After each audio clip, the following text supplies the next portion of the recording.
Weirdo Hour. Boy howdy, do we have an action-packed lineup for you today. Get out your cup of coffee, enjoy your cereal, it's about to be a bit of a ride. Sometimes I'm asked, why do I do this to myself? Why do I dabble in the swamp of cringe? What's the purpose? What's there to gain from staring into the abyss and letting the abyss stare back into you? And the thing is, I unironically feel there's real value here in some lessons to be learned from the lunacy. Let's say there's people out there that haven't really experienced a lot socially in life, suckling mother's bosom, and has never really branched out from the nest to get their own wings and become the social butterfly that they are destined to be.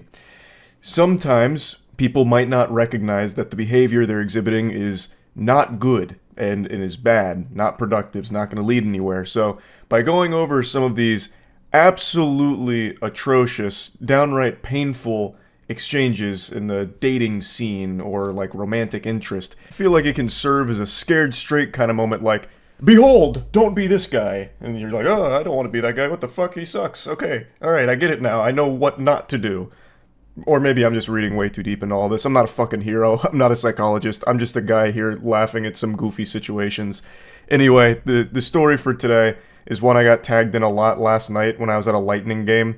So I actually watched it unfold in real time and had a sneaking suspicion that by morning this would no longer exist. The poster would probably remove it because things went out of control. That shit went cattywampus. And I was right. The posts were deleted, but I saved them. I made sure to. I said, dag nabbit, you're not keeping this from me. You think you can hide cringe, brush it under the rug, and I won't find it? Nope, I'm lifting that rug up with a big old smile on my face. I'll say, thank you so much for this, yum yum yum, scrumptious. So I got the Library of Alexandria of Cringe, and let's just go ahead and explore. I had to censor so many handles that were tagged in this initial tweet here. It was like a fucking CIA document with all the redactions. But anyway, I've got it in working order. I don't want anyone harassed here, including the original poster or anything, obviously, but I do want to go over this. So they made a call-out post out of nowhere. I don't want to be too rude, but I genuinely can't understand how this goofball, and then he tags the guy, got a beautiful girl like, and then he tags the girl. He says the dorkiest shit, yet has a massive following. I just can't wrap my head around how any girl would go for that. I really commend his efforts not to be rude. I think he did a great job of tiptoeing around it and being polite while also getting to the point. Extraordinary manners, clearly. Excuse me, everybody, not to be rude, but fuck this guy. He's got a girl and I don't, and he's a dork and I'm a Chad. What's going on here, guys? What an injustice. He's not ugly, but Sabrina is objectively hot, where he's average at best. He spends all his time on Twitter, unlike someone who has a full-time job and a ton of money he could use to provide for a stunning woman like herself. Nah, screw not trying to be rude. He's a loser, to be honest. Oh, he was doing such a good job of not being rude too, and then the wheels just fall off. It goes tits up. He really goes off the rails. I like how he's like analyzing this now as if he's a researcher studying the phenomenon. He's average at best, but Sabrina is on like a totally different plane. Like this something's not adding up here. There's something foul afoot. And then he had the gall to criticize that guy for being on Twitter all the time. Meanwhile, Goober is on Twitter all the time making whiny posts like this, just having a temper tantrum, tears in the eyes, shaking his fist. Why is she not with me? I want her. He doesn't deserve it. I deserve it. And then here comes the stone cold stunner right on his soul. So the girl that he was talking about and loosely tagging in his tantrum catches wind of it and drops the DMs that he continues to send her. She goes, I know your ass ain't tweeting this like you ain't been in my DMs constantly begging me for a chance like a desperate loser and refusing to take no for an answer like a disgusting creep. And here's the receipts, Twitter. Thank you for the receipts. God bless. I'll speak on behalf of all of Twitter when I say it's much appreciated. So it begins with, would you ever want to meet up someday? I'd love to see a movie or take you to dinner. Whatever you'd like. To which she responds, I'm flattered, but for one I have a boyfriend and I don't think you even live near me. Oh, I like to travel, so it's not a problem, lol. And you're not married, right? There shouldn't be anything wrong with hanging out. No, but I don't feel like your intentions are platonic, so... She was right. She really sniffed that one out pretty quickly. You don't need to be, part of the Scooby-Doo mystery gang in order to crack this code here. She immediately deduced that this wasn't necessarily a friendship offer. This was him shooting his shot. But I love how he just immediately goes like, well, you're not married, so I mean, like, what's the harm? I don't see a ring on your finger. And he continues, no, I'm absolutely being platonic. My intention is just that I want a chance to prove that maybe I could a candidate as well. Like maybe you'd have more fun with me. Just to weigh your options, About to have me talking like a Sims character with that kind of cringe. Like, what do you mean, weigh her options? Brother, you came out of nowhere in Twitter DMs. Why the fuck would she want to weigh options with you? Like, she's already in a relationship which she makes clear off rip and you still keep pressing. But you know what? Let's go even deeper here. We'll get into real fanfic levels of garbage and delusion. Let's assume she's in an open relationship and would actually, want other options, I suppose, in a partner. It's not gonna be you through Twitter DMs. That's just dangerous. No one's going to take you up on shit like this, especially not when you're coming out fucking guns blazing, fucking firing from the hip out of nowhere. And there's no possibility of that anyway in reality, because she actually shuts that down directly too. No, you're not, because you're still pushing something further even after knowing that I'm in a committed relationship with Blake, so there's no options. Learn how to take no for an answer. A lesson he absolutely refuses to learn. So he continues, I'm just confident in my abilities as a partner on all levels. I'm certain I can give you everything you desire, and perhaps better than he can. I apologize for persisting. You're just breathtaking, and I want you. I'm willing to fight for you at this point. To which she responds, there's no fighting for me, you don't know me, and you couldn't give me anything that her current partner doesn't. She lays into him. She lays down the brass tacks here. And basically he says, that's a lot of words. Too bad I'm not reading them. Because he refuses to accept anything she is saying and only continues to exist in this dimension in his brain that is disconnected from the reality here. But I will say, he has piqued my curiosity.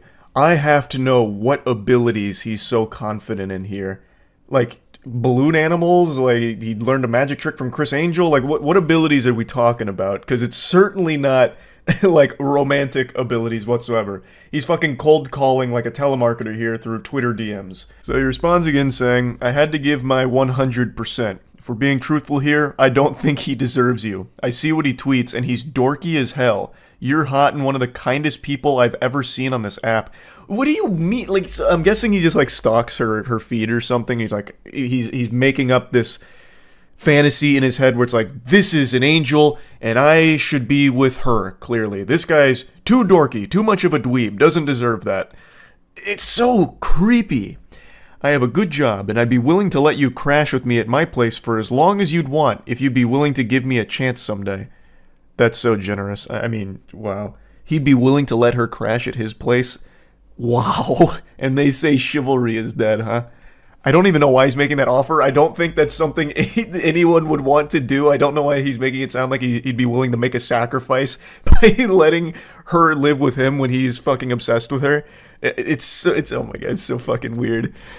I'd take care of you, but you everything you want? Oh, buy you everything you want and give you anything you'd need. I haven't found any ladies in my area that share my same interests or honestly that are as beautiful as you are. I guess you just brought out my competitive side, lol. You absolute weenie. It's not a competition.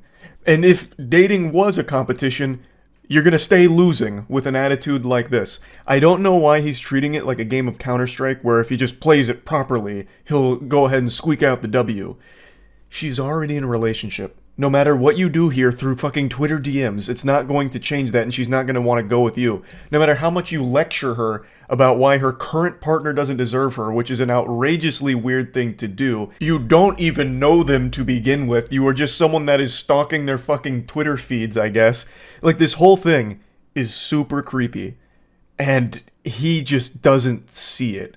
So she posts these DMs, and obviously a lot of people started dunking on him for it. And instead of trying to learn from it and understand why this isn't a good thing, he takes it as another opportunity to proclaim his love for this stranger. He says, "You have to be lying. Why is everyone acting like I'm crazy? Sabrina is drop-dead, sexy. Block A or Blake, whatever the fuck, is not. He's painfully average and mediocre at best. As I said before, he ain't ugly, but compared to her, he might as well be. Sabrina's figure is what I'd call perfection. I don't want to be disrespectful, but I'm trying to make a simple point. Her hair is majestic, her face is gorgeous, and her body is literally to die for. Not to mention she's strong and takes what she wants. I admire that. And she doesn't want you, so admire that and come to terms with it. She will never want you, no matter how many times you make Twitter posts about her, obsessing over her. It's scary. It's unhinged. Stop it. Like, I don't know how else to like put it in plain terms. But even with people putting it in the plainest terms for someone to understand, he still just thinks that like his intellect is above everyone else's and no one's understanding his point. So after all of this kind of blows up, he then starts sending her more DMs about it. He comes back around into the DMs saying he didn't mean to put her on the spot, to which she responds, "You did. Now Twitter sees the creep that you are." And he says, "I don't think of myself as a creep. I'm just being honest and straightforward." And she says, "No, you're a loser and a creep who doesn't understand the word no." She's right. It's very blunt, but it is correct. The way he is behaving here is not taking no for an answer and being very creepy. Again, they don't even know each other. And he has become this obsessive over this whole situation. Like, even so much as saying, like, he doesn't deserve you, it's me, this and that. And he doesn't recognize why that's creepy. And I know that's not exclusive to just him. It's very important to have self-awareness and self-reflection where you can separate yourself from a situation, take a step back, and see how things look. He needs to be able to have that ability. That's an ability he should be confident in, so he can recognize that the way he has conducted himself here is creepy. You are a creep in this exchange, and you need to grow from it to not be like this going forward. And he just keeps going. "I thought you'd appreciate my persistence. I thought wrong. You turned the app against me. I didn't get any engagement before that tweet. People really lined up to defend that dude. I didn't think he was that like, to be honest with you." It has nothing to do with the individual in this case. It just all has to do with you being creepy and people wanting to let you know that what you're doing is not okay. He's just not able to grasp the situation. And I also don't know why he would think this persistence would be appreciated. Again, you don't even know her. And being extremely persistent and annoying about shit is something nobody likes. Not even in a romantic partner, but in general, even as a friend. If you're just gonna keep like poking and pestering and like constantly prodding, no one's going to like that. She then explains to him again how what he's done is something nobody will appreciate, and he just ignores it and says, "Nobody on this app understands what my point even was that I was trying to make." What point? You're not making a point. You just keep saying how much you like her and find her boyfriend to be dorky and unworthy of her. What point are you talking about? There's not some like deeper underlying message that you're trying to get across that we're all too stupid to see. You're just being a weirdo for everyone to see publicly and throw tomatoes at. This is the last DM here that was shared. He says, "I treat women with the utmost respect, actually." That's the impression I got as well. Yeah, that's what I got when reading this too. To which he responds, "You don't when you can't accept the word no and objective women. Your loss, I guess." That's just a classic sign-off from like every single one of these meltdowns and bad romantic exchanges. Somehow it always ends with the guy saying, "Your loss. I'm actually like the best dude ever. I'm like the chillest, nicest guy ever, and you just blew it with me, so put that in your pipe and smoke it. You'll be thinking about that every night trying to go to sleep. What a big loss for you."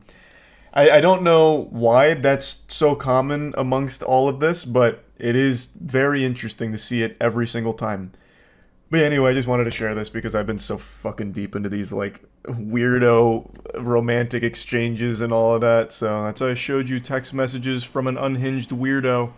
I thought we were long overdue, so let's just dive right into it, huh? A little bit of context before we begin our adventure. This is a co-worker who's about to make like an ice cream cone in the Florida weather and melt down over absolutely nothing. Also, there's a Discord message that came through at the same time they screenshotted this from someone named Bastard. I don't know the whole story around that. I guess they're being contacted by Austin Powers or something, but it's not pertinent to the journey we're about to go on. So the coworker says, "You get home okay? I just got home myself." To which they reply, "Leaving the bar now." "Well, I'm home and awake if you want to come by, lol." Drops his address. "If you want." I love that he uses this emoji. Usually it's like a winky from these awful pickup attempts, but he decided to be a little innovative there with one of these. I'm half surprised he didn't just send a dick pic or something at that point, like, "Hey, you're just leaving the bar, right? Do you want to come over, lol?" No big deal if not, I'm just putting lotion on my meat and then sending photo evidence of it. Shockingly, he doesn't get a response, so he has to spend the night kissing his pillow and going to bed sad, but he comes around the following afternoon saying, "Sorry, those last few texts were meant for a buddy at the bar that I didn't want to drive too far home if he was too drunk, and then when I called him it went to you by mistake. But yes, hope you got home okay as well." It's very important I mention this guy is 40 years old, and he is texting like an actual child. That tactic right there, I am sure everyone watching this has experienced at one point in their life, where you send a message to someone and you're like immediately embarrassed, so then you come up with a response like, "Oh, sorry, that wasn't me that sent that message, that was a buddy of mine, he just hacked into my phone and sent you that by mistake. I would never say that I liked you." Or, "That's gross, that's yucky.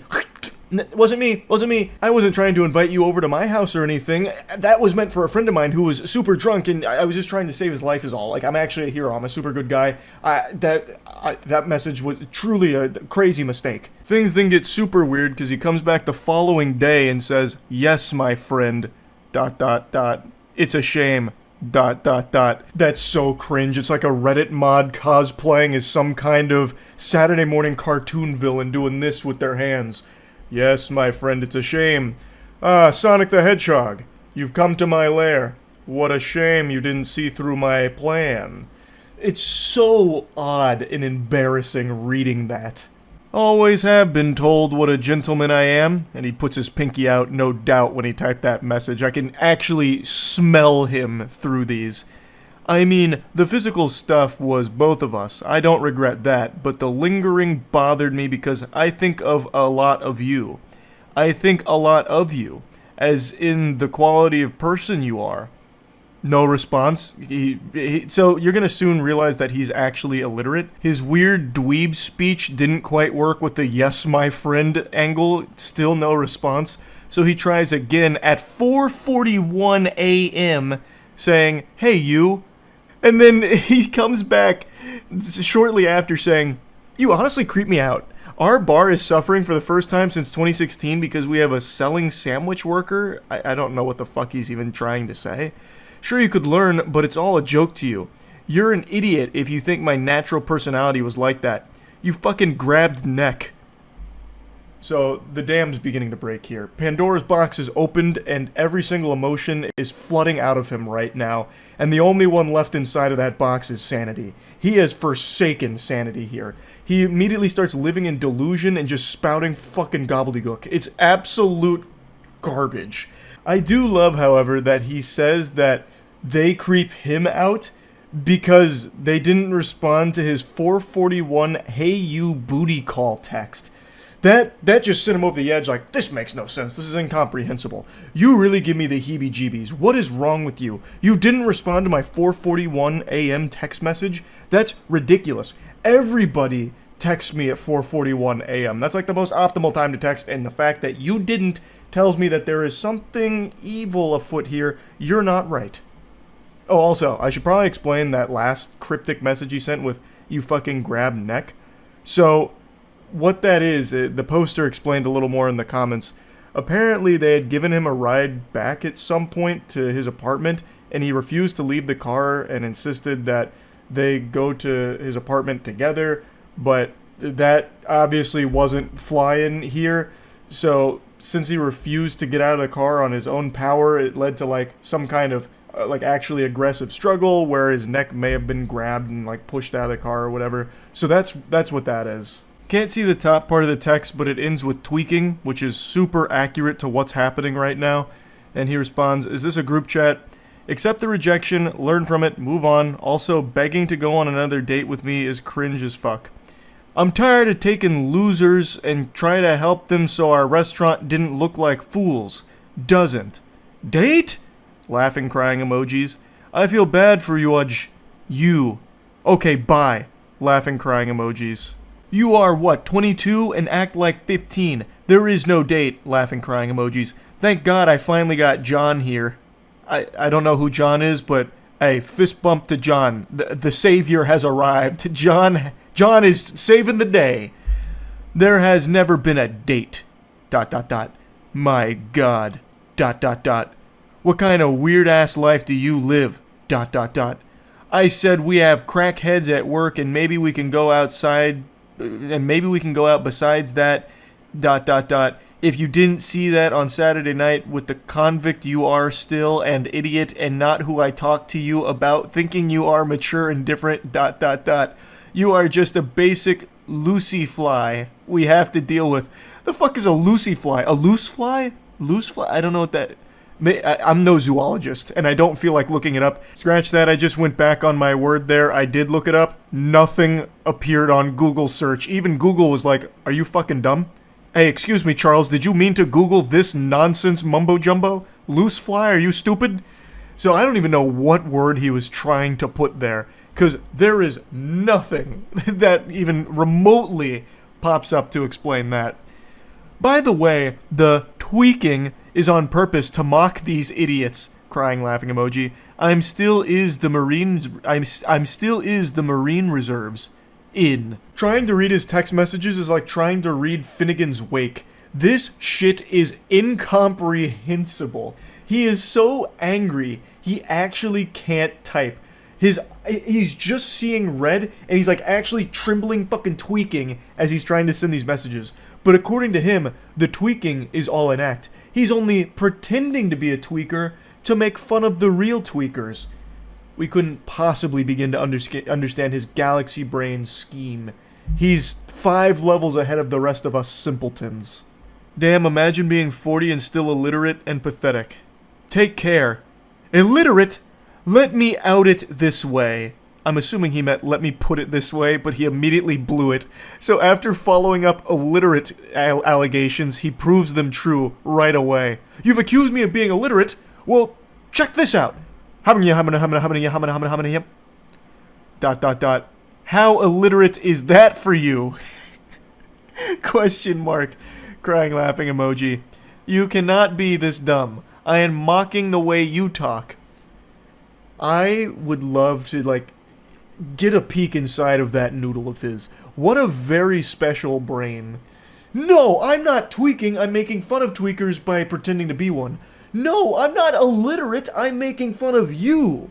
I'm making fun of the way you talk with my illiteracy.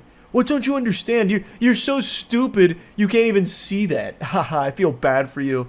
Haha. I am 40. Served my country and stepfather well. Brother, I don't... What? You served your stepfather well. Where is that even coming from?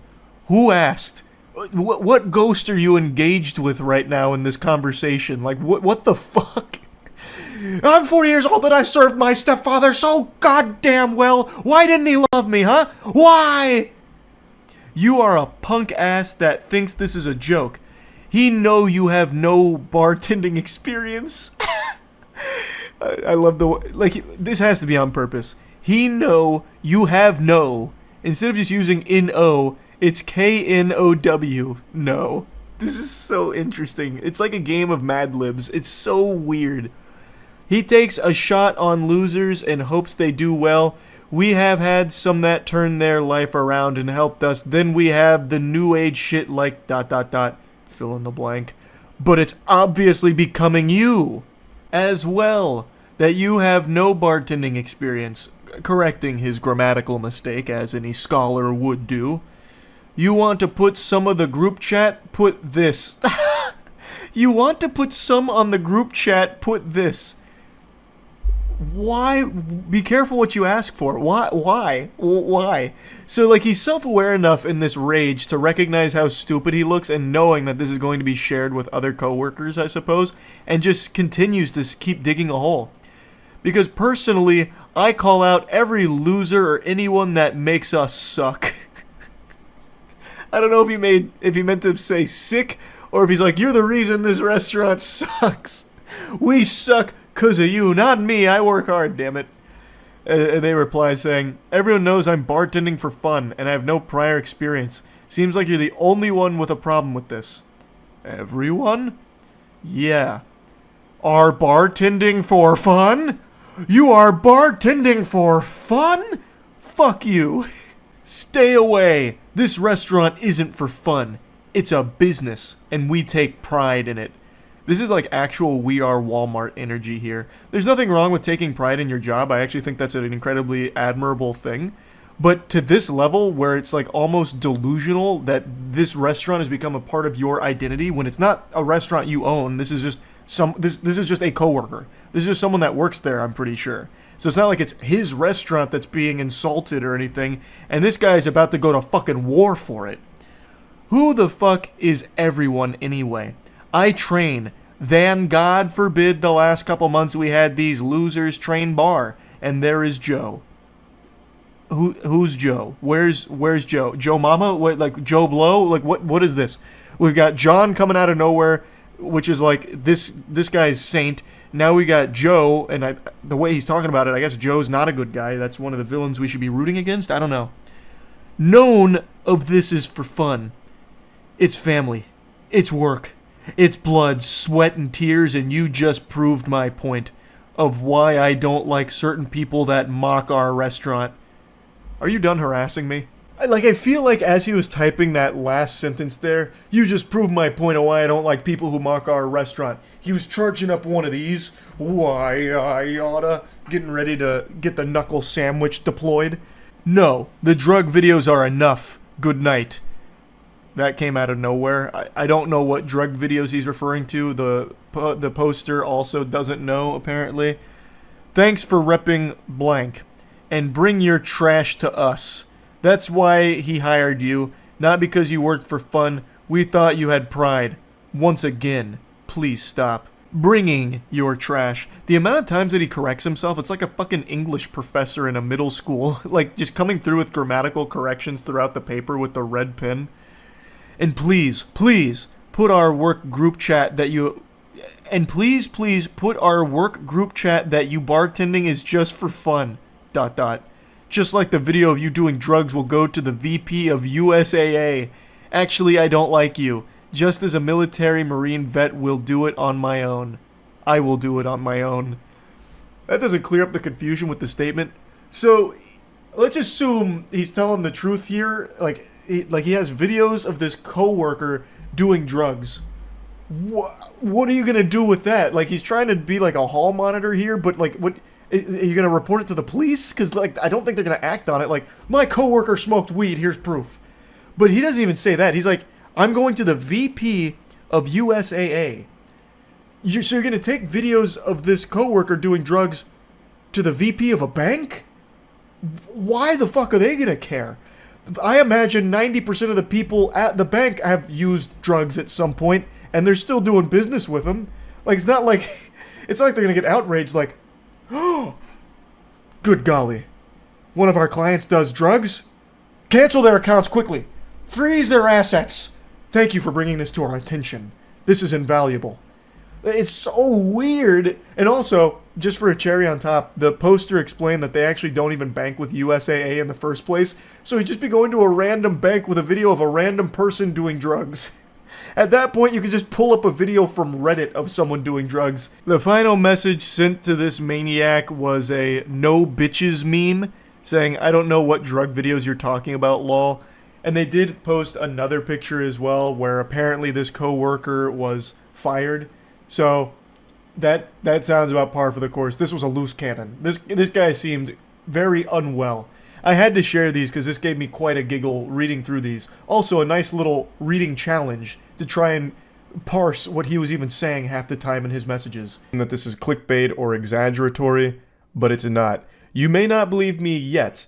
Wait until I show you the evidence, the proof. This is the most unhinged individual we've looked at yet. He's equal parts frightening and fascinating, tiptoeing on the fine line between intrigue and how are they not locked in Arkham Asylum. It's a mystery here. He's like the product of a science experiment gone wrong, like if Professor Utonium added chemical cringe to the concoction instead of chemical X and then created this weirdo. Since I've been down this rabbit hole, this bender of consuming awful romantic texts and bad dating stories and bad dating videos and all of that, this guy is now at the top of the tier list for the weirdest. Like all great fairy tales, it begins over Facebook memes. So he says, did you block me on Facebook? To which she responds, nah, my profile got deleted, maybe, I don't know, lol, long story. Then he goes, you don't have to lie. I can just feel the sadness emanating from that line there. I can imagine him looking down and kicking his feet in some sand. And she goes, I'm not. You can ask pretty much anyone. The profile is gone. To which he responds, I'm not going to waste my time finding out you're lying to me. So now you're going to ignore me. This is, I'm assuming, a lot of time passing between those two texts. And by a lot of time, I mean probably like 5 minutes because this guy's fucking delusional. So he double texts her like, oh, so now you're ignoring me? Now that I've called you out on lying about this? She responds by saying, it's not like that, it's just I don't like being called a liar. He then claims, I didn't call you a liar, I just wanted to know what was going on. And then she says, I told you and you said I lied, dude. I don't even know why he's trying to pretend that he didn't call her a liar. He can literally look 2 text messages back and see that he point blank blatantly does call her a liar, basically. He's already off his gourd right now. He's fuming because this account that he follows posts memes that he likes, and now he doesn't get access to those memes, and he's throwing a temper tantrum. But really, at the end of the day, it's not so much the memes. He wanted to try and shoot his shot here with the individual who runs the account. He then tries a new angle by going for pity. He's like, oh, I'm sorry. Just been going through shit. That sucks about your Facebook. And then he's able to almost cobble together a normal human interaction here. She goes, shit happens, it's cool. Just been in my head and your memes brighten my day. I got weird because I didn't do anything wrong for you to block me like that. My memes actually got me banned. This reminds me of like the potion seller video on YouTube a while back. You can't handle my strongest potions, traveler. But in this case, it's memes for Facebook. And he just goes, for real? That's crazy. You post them all the time though. It must be something fucked up, haha. Well, if you made another Facebook, you better add me first. I'll be waiting, JK. To which she just tries to close it out by saying, lol, yeah. Next chapter in this cringe anime is him trying to pull out the Riz here, trying to showcase his game. So what are you doing, dork? Haha, causing more trouble for Zuck?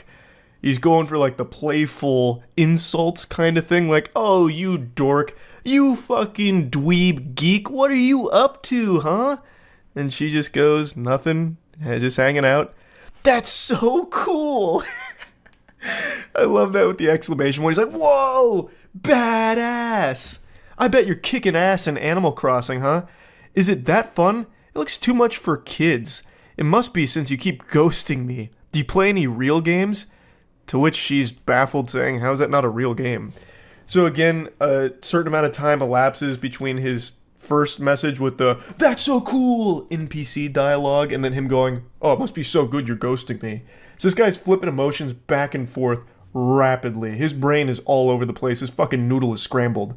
And then he tries to like make an argument out of this, successfully making an argument out of this, by the way, by calling Animal Crossing not a real game. So he tries to get like this sort of elitism about him when it comes to gaming. So I'm assuming he came straight from Reddit and was just ready to get argumentative about like what a real game is, and Animal Crossing doesn't fit the criteria. Yo, you serious? Laughing emoji. It's dumbass animals or some shit being your friends. No real gaming, you know that. Oh, it hurts me to even just read that. And then she goes, well, what's a real game then? You don't have to get an attitude, I'm just making fun, dork. Oh, why are you getting offended? I'm just insulting what you're playing. Like, what are you getting all bent out of shape over? Oh, come on, calm down. What, are you on your period or something? Well, why don't you ask one of your dumbass animal friends to help you with it or something? Like, dork? Oh, it's so painful reading this guy's text, and it only gets worse. It gets even more outrageous. But he's so aggressive with everything. It's like he treats a text conversation like it's an active war zone. Rocket League is a way better game than that, but I guess that's not cute enough for you. Yeah, not enough sunshine and rainbows for you girly girls. This is a real man's Battlefield. And speaking of Battlefield, game like Battlefield, Cyberpunk, Far Cry, shit, Madden, that's a sport. And men like me play sports. I could help you play them. What a generous offer from this guy. Wow, tell me you're a basic white guy without telling me you're a basic white guy. You got jokes. Double laughing crying emoji. All that is casual shit. Pick up a real game, get on my level.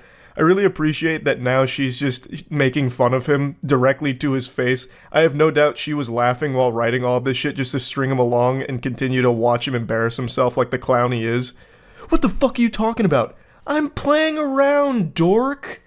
Every game I play is so much more hardcore than what you just said. Witcher, Shin Megami Tensei, fucking Fable even. And that was the straw that broke the camel's back. She started to insult his gaming choice, insinuating he's not playing real games and she's more hardcore. And he does not take kindly to that. Now he gets exceptionally whiny. Why are you being such a bitch? I'm literally trying to have a convo, that's it. And oh brother, it's the worst conversation ever attempted. I feel like I should have blocked you even if I did have Facebook. You're insulting my game choices. Which is all he's been doing is just insulting what she plays. I don't know why he thinks it's just some, like, normal conversation. And he keeps calling her a dork like it's straight out of Ed, Edd n Eddy or something. I don't know what he was expecting. Because they're weak AF, and you're being a cunt over nothing. Whatever. She really hasn't even been even close to mean. Not an iota of malice from her here. All she did was, like, defend her game choices and then joke about what he's playing being casual. Which it is. Fucking Rocket League, Madden, Battlefield. Like, what are you talking about? It's not like you're some kind of hardcore gamer playing some niche shit. You're playing the most mainstream games ever. Like, it's so silly. I don't know why he thinks that she's some supervillain that's just been doing nothing but belittling him. He started it, and she's not even doing anything mean. Does your mom know you talk to women like this? My mom won't around. Why, TF, you bringing that up? That checks out. You have zero respect for me or anyone. You're just a fat bitch who does nothing and leads people on. You're nothing. Fuck you, I was being nice. If this is him being nice, I am so curious to see what him being mean looks like. He immediately just breaks down into his fucking soiled diaper meltdown. You're a fat bitch! And he keeps using the wrong "you're." He never even accidentally gets the correct form of "you're" in any of his statements here, which grinds my ass a little bit. But then he's like, you just lead people on. What? How? How did she lead you on? By responding to you? Granted, this is probably the first woman that has ever responded to a text message from this guy, so maybe that's, like, where things got misconstrued. He thought that since she responded to his initial message, she must be interested. This is so baffling, it's making my voice crack. My vocal folds are freaking out because it's so odd that someone could have a rotted brain like this. No wonder you can't get a boyfriend, bitch. I don't settle for trash like your baby moms. You called me a liar, shit on my games, play even more trash games. At least they gettin' dick, unlike your fugly ass. You have no idea what you do. What does that mean? You have no idea what you do? I don't even understand what that statement's supposed to mean. Bet you have fucking herpes, you fat piece of shit. How many kids do you have custody of again, lol? How many of your boyfriends died? Which, I'm guessing these two must know each other through Facebook mutuals or something, so he must see, like, some of the stuff that she posts, because that sounds legitimately extremely personal, and if that is a real situation that one of her partners died, that is one of the most vile fucking things you can say to somebody, and this guy is an irredeemable, insufferable piece of shit. Wow, so this is what you do to get girls? Insult them? Again, I was playing, but you had to be a cunt. What do you mean you were playing? Your whole thing was just being aggressive from the start by just constantly spamming the word dork while insulting her playing Animal Crossing. She then continues to just take the piss, so she goes, okay, I'm sorry, I've been going through shit too. How are you at Rocket League anyway? And then immediately he just simmers down, he's back to, like, good boy status. I understand, I'm sorry too. Going caveman mode. I'm pretty good, I can show how to level up. What's your ranking? Platinum. So you're mediocre at best. I'm fucking Plat 2 and Diamond 2, and I'm trash. In Rocket League, Plat isn't very high. That's where the majority of players end up. So he's not good. He's not good at all. What's your gamer tag? Y. So it also seems like he's lying about this because no sensible person would brag about being Plat in Rocket League. So she's starting to catch him on a bluff where he's puffing out his chest and just lying about his Rocket League rank, which is even more pathetic. I want to see for myself. What console? What's the matter? You don't have an Xbox. I play on Switch. It's on all consoles. So he's starting to sweat a little bit like he's pressed against the wall. My gamer tag?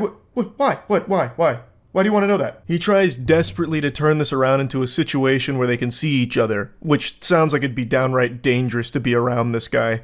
Why don't we hang and I can show you? What's your tag? I got trust issues. It's not that big of a deal. I mean, yeah, what is your gamer tag? It shouldn't be an issue, right? You're plat in Rocket League. You're a big guy, a big man. What's the gamer tag? What do you mean you got trust issues? Again, ignoring that. I'm just curious. It seems like you're lying. I'm not. And then she drops a meme. It smells like bitch in here. Which is just genuinely a normal, silly meme. It's not even like mean. If anything, it's clearly meant to be like a joke. And for some reason, this sets him off in the biggest way yet. A fucking atomic bomb in his brain here. And he unleashes the Godzilla heat breath. Cunt. Fuck you. Fat piece of shit. You have no idea who you mess with.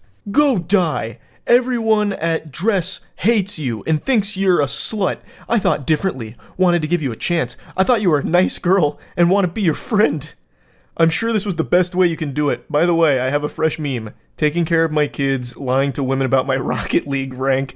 So she's just dropping some memes on him at this point here, just adding insult to injury.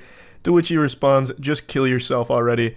He's trapped in 2009 Xbox Live gamer zone. He's really fucking struggling here, treading water. I can hear the tears in his eyes right now. Literally feel them through his sad texting. Forever hard stuck plat in Rocket League and forever hard stuck being alone in life with an attitude like this. What an absolute curse. He just continues speaking like an anime villain. Fucking with me, you slut. Wait, can I not get dick, or am I a slut? Pointing out a contradiction because he keeps calling her a slut and then also saying that she can't get any wiener. So he's all over the place. He's scrambled. Yeah, I'd bet you'd want it after this, you whore. Choke on a dick, whale. Just continues having a fucking conniption.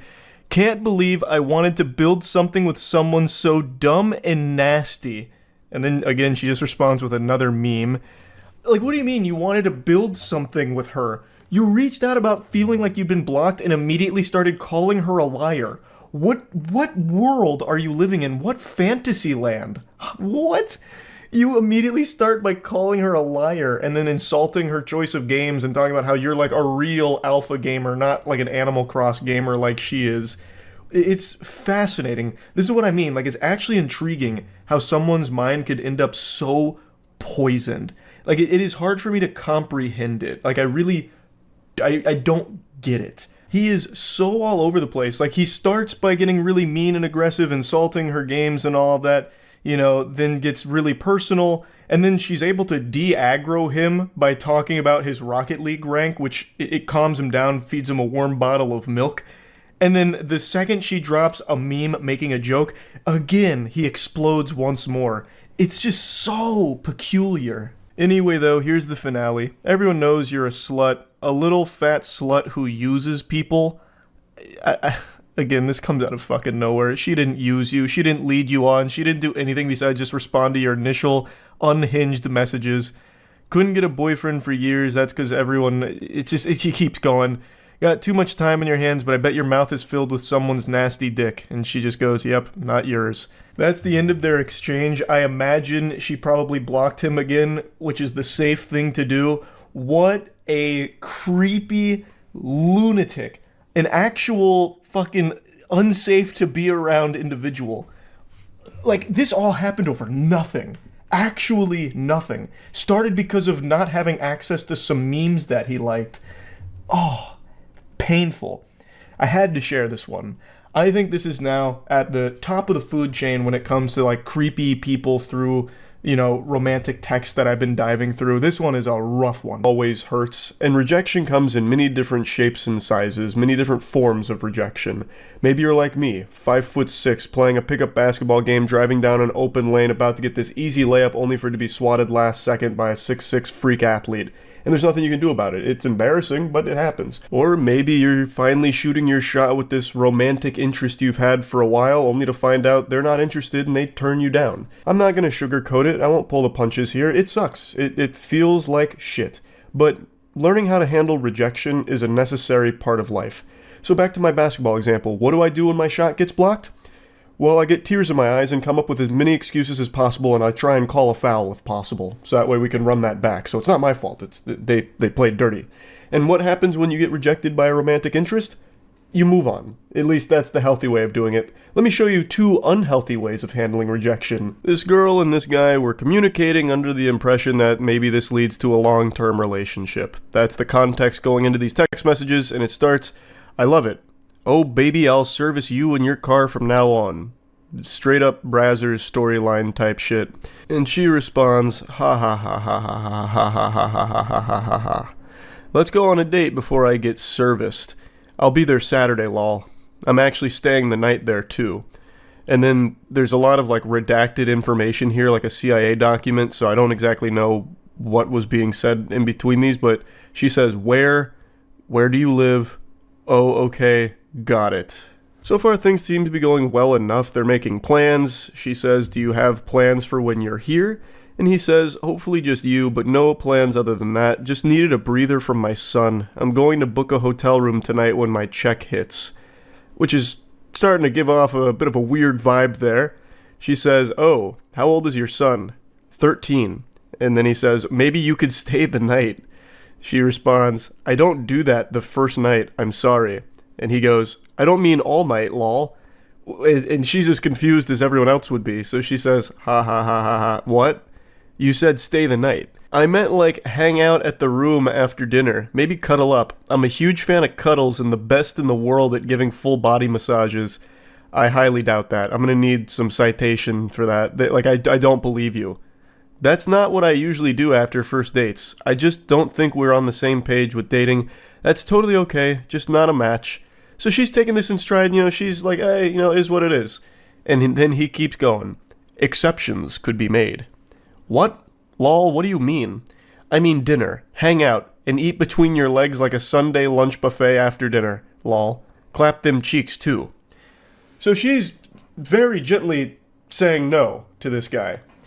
And this is the approach that a lot of dudes take with the car salesman type shit, don't take no for an answer. So he continues to just keep pushing like, no, what if I, the world's best full body masseuse, give you a happy ending?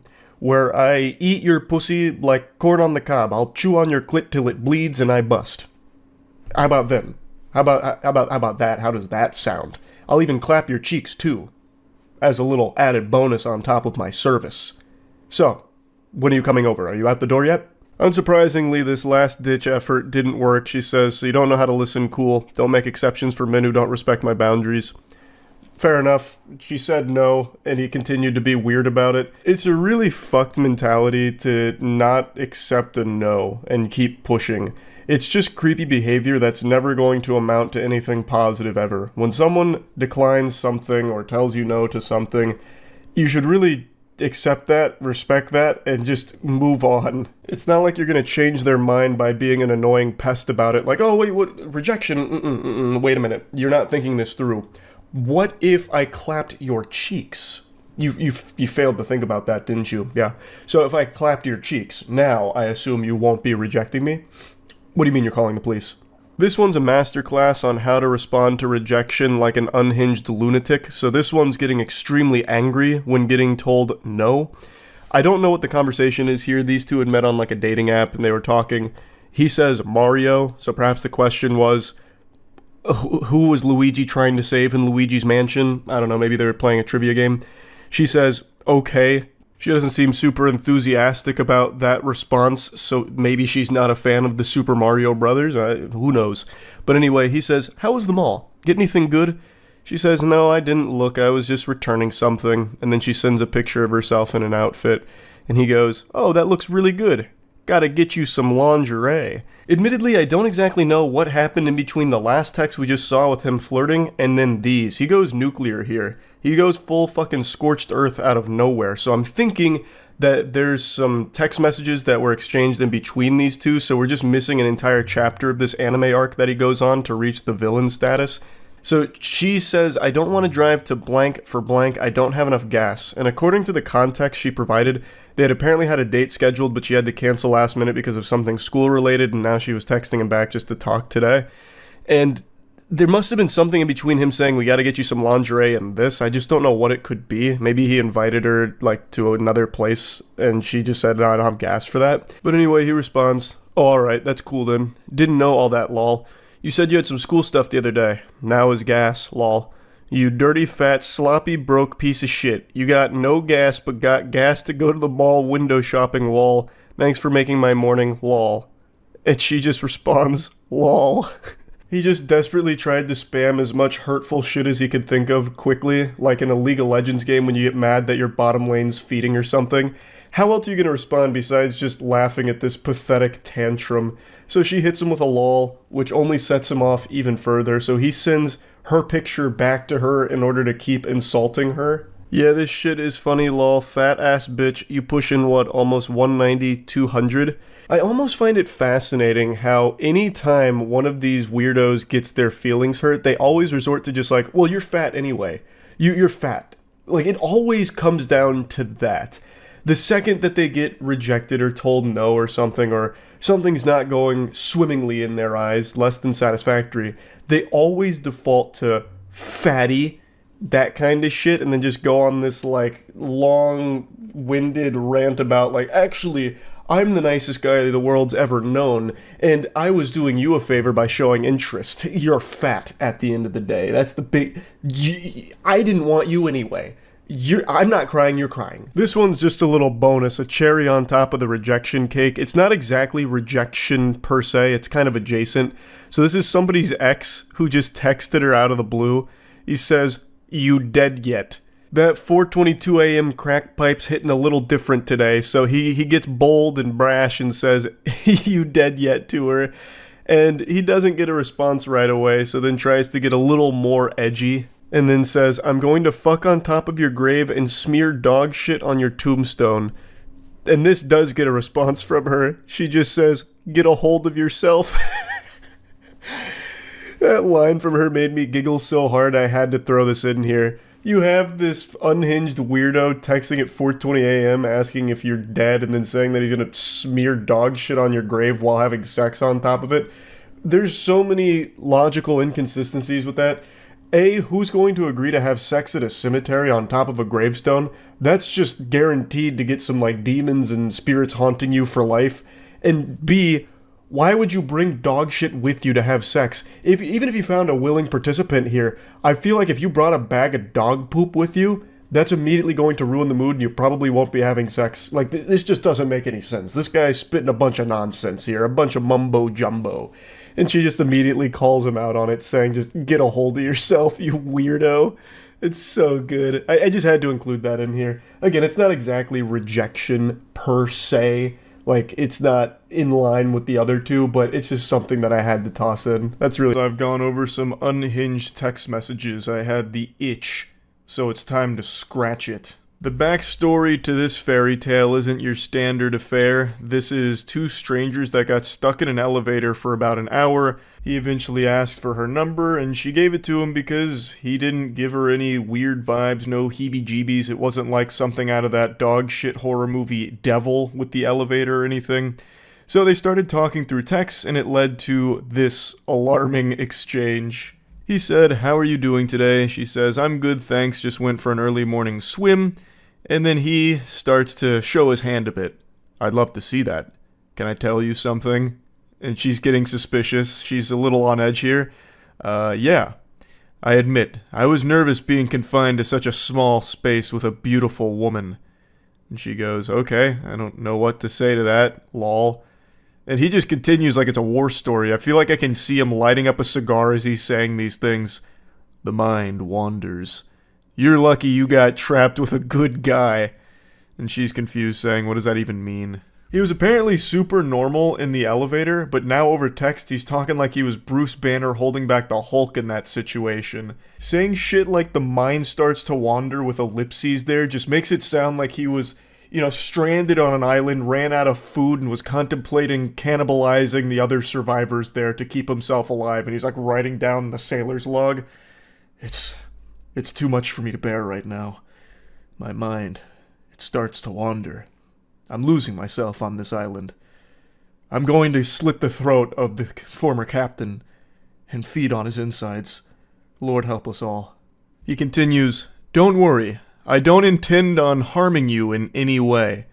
Which is a very reassuring thing to hear out of the blue. "Listen, ma'am, I'm not approaching you with violent intent. I want to make that clear right now. I know you may have had it in your head that I was going to kill you.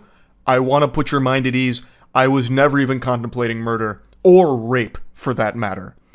I was simply explaining that any warm-blooded male would be tested in that situation. Dude's trying to explain this like he's John Madden here. Appreciate the breakdown though, Reddit mod. Any warm-blooded male would be tested in that situation? What do you think would have happened? Like, the elevator malfunctions, you're stuck in there for a little bit, and what, he's just gonna turn into some kind of feral beast that's gonna be tearing her limb from limb like a wild animal? Just the instant the elevator stops moving, just something goes awry in the male brain, and they turn into the Tasmanian devil, making, like, Jujutsu Kaisen curse spirit sounds as they charge at the woman that's stuck in there with them. But luckily, she was trapped in there with a good guy. Not like those other red-blooded males or cold-blooded male. What did he say? Hemoglobin-blooded males? What? I've already fucking forgot. But he's just being chivalrous here and reminding her how lucky she was, all the stars aligned, to put her in the perfect position to be stuck on an elevator with a stranger that's as gentle and as nice as this guy, who had no intentions of harming her in any way whatsoever. She hits him with some question marks going, I'm not following, because, I mean, this is all reading like a threat at the moment. And he says, don't worry, which is cause for concern, definitely going to start worrying. He says, you have the perfect body, those small breasts and soft, thick thighs leading to that voluptuous ass are delightful. Thank you for existing.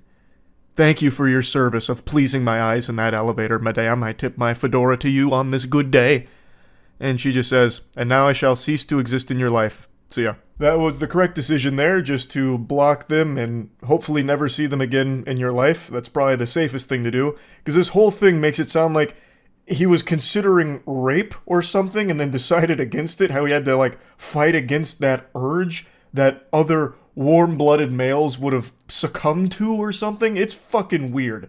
This guy is a weirdo. And here's another weirdo in a similar fashion where it's a complete stranger that just goes fucking insano style out of nowhere on someone else that is also still a stranger. These two are co-workers, they've been working together for about a week, and they play online games together in like a group with other co-workers. So they're not like friends or anything, they have barely known each other. He texts her saying, Kaylee, we care about you. Care. Please answer. I'm so sorry. Please talk to me. Now, I want to be clear, this is one person saying this, so I don't know why he's saying, we care about you. This is like some Schmeagle shit with my precious. You know, we got Gollum coming in right now. And she says, it's okay, I'm not mad. And he goes, please just talk to me. I cared about you. Still do. And she says, thanks, you too, dude. He continues to spiral. Why are you acting like that? I'm here for you, no matter what. Can we just talk on the phone, just you and me? He's throwing up the desperate full-court shot here to try and get the buzzer beater to win the game. I don't know what he would expect here. Obviously, she's not going to take that call. You don't know each other, and you're already being, like, obsessive. That was never in the cards. But let's assume she did. What were you planning on saying to her? Yes, milady, thank you so much for accepting my call. I love you. When can we fuck? Honestly, you're creeping me out. I've known you for 1 day at most. Stop. If that's how you see it, then fine. I really cared. I mean, that's how the world sees it. Like, that's how time works. Like, you haven't known each other for long at all. It's like there's only one way of seeing it, and it's that you guys don't know each other at all. You're acting like we're best friends, and I've only known you for what, a week? This is extremely weird behavior that I won't deal with. It's okay. I'll find someone redacted. At least she's nice to me. Which is another one of their co-workers that he's now mentioning. Also, the poster here said that she mentioned to that co-worker that he name-dropped there about his weird behavior just to keep her in the loop, because this guy seems fucking unwell. And she replies, nah, what are you talking about? I was never interested in you. Okay, fair. She was way better. Nice, at least. I was so nice to you, and was even open to us. Which I don't really know what that means. Like, what does he, like, trauma dump on her while they're playing games together in ARAM? Like, I don't know. What does that mean? Open to us? Or, like, maybe he was open to being us, like a unit? A relationship, perhaps? Man, that's generous. He was even open to dating her. Wow, he really was such a fucking gentle sir. I can least admit that I cared at one point. I don't want to fucking fight. Neither does she. She doesn't want to talk to you, like in general. He's just making it sound like they're already in a relationship going through a problem, even though they are complete strangers to one another. I'm telling you to leave me alone, so leave me alone. And he just keeps saying, I cared about you, dude, like seriously. Everyone can tell you cared. You are obsessed. You are legitimately enamored with a complete stranger and being creepy about it. Everyone knows that's not something that's a good thing to be saying so much here. I will go to blank and report you. I don't fucking know you. I cared. It's weird pretending to be strangers, but honestly, fuck you. They can fire me. I have a better job for $26 an hour. That's how all of these go. You know what? I don't care. I never liked you anyway. You were gross and yucky anyway. You were poopy. You stink. Big stink. I don't like you anyway. You were lucky I was ever even talking to you. They can fire me. I have a better job anyway at $26 an hour. In fucking Narnia. My other job's so much better. Let them fire me. Tell them. Get me in trouble. I actually want it. So I can go to my other job full time and leave you behind. I'm happier there anyway. I cared. My only crime was I cared. I love how he says it's weird pretending to be strangers when they are strangers. She's not pretending. Like, that's just the reality of the situation. Not like the delusional thing that he's married himself to in his mind. They are strangers. But yeah, anyway, just wanted to talk about these because they had me giggling a little bit today. I've never had an experience where I read something so cringe that it made my tummy upset. One of these two things is about to change today. And I don't think it's the threesome. I just read something from, yet again, my deep diving onto the horrors of modern dating with absolute deranged weirdos. And the whole interaction was so mind-bogglingly peculiar that my body couldn't help but suffer from a physical reaction after finishing this adventure here. I don't know where these men are coming from. These dudes are just being printed in the Cringe factory and being thrown into the dating world as like the worst NPC encounters you could ever have. So anyway, let's go ahead and dive in. But before doing that, just a quick heads up. The Moist Global retro basketball line is still available right now. This is the best assortment of merch the internet's ever seen, so you can go to moistglobal.com right now and pick something up. Links in the description. I just read some of the backstory she was posting about this situation in the comments, and it's actually pretty sad. Apparently these two had been dating for about 3 years. It was a horrible situation all around, and a couple months ago she left and took the kids, but this is the most recent interaction between the two of them. She 100% made the right move in leaving. This guy seems like a fucking menace. But anyway, it begins innocently enough. That's good, just working away with 3 exclamation points, so he's having a jolly old day at work. Did you get to the doctors yet? She says, yeah, I have COVID. What did he say it give you? What? What did the doctor say or give you to feel better? Take Advil, Tylenol, sleep as much as you can, and quarantine. This is so timely because I myself just finished going through COVID over the last 11 or so days. And this is the 3rd time it's fisted me. It has gone elbow deep in my ass 3 times, and all 3 times that is the exact same advice I was given by doctors. Now, of course, you can still ask for like a Paxlovid prescription if you want. It should help with like symptoms, but it's not usually the first thing they give you unless you're someone who is at risk for like complications, I think. It is an option, but typically they'll just tell you that. You know, take Tylenol, sleep it off, rest, fluids, simple stuff like that. So it seems innocent enough here, and the guy she's communicating with almost seems jovial. You know, like when he says, just working away, I can already see him typing that and going, just working away. You know, one of these with a big old smile on his face, ear to ear. He seems like a happy-go-lucky kind of guy. And then it all falls apart. This feels like a real Jekyll and Hyde situation. He immediately just doubts her, doesn't trust her, accuses her of lying. Lol, so you didn't go to the doctors. Before this turns into a fight, just tell the fucking truth, lol. She says, I did. There's no meds for this.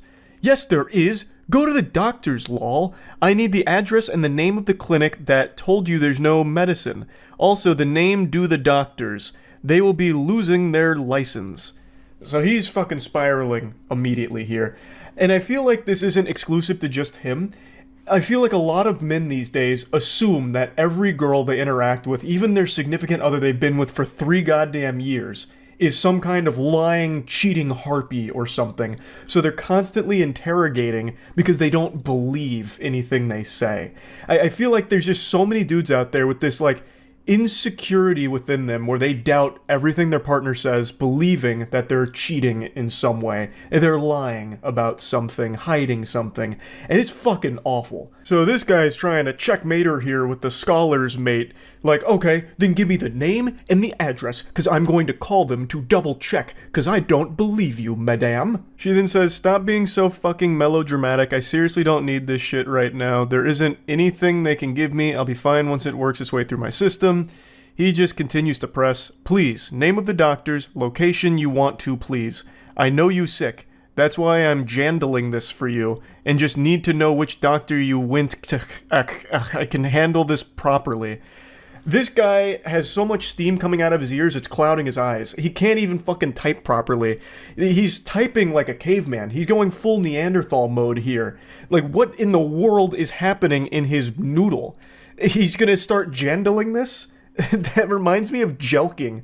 Like, that was an old thing on the internet where you're supposed to, like, masturbate in a certain way to elongate your wiener. Jandling feels like it's some kind of, like, sub-discipline of jelking. But anyway, she says, I don't need you to scream at the receptionist for no reason at all. Stop being ridiculous.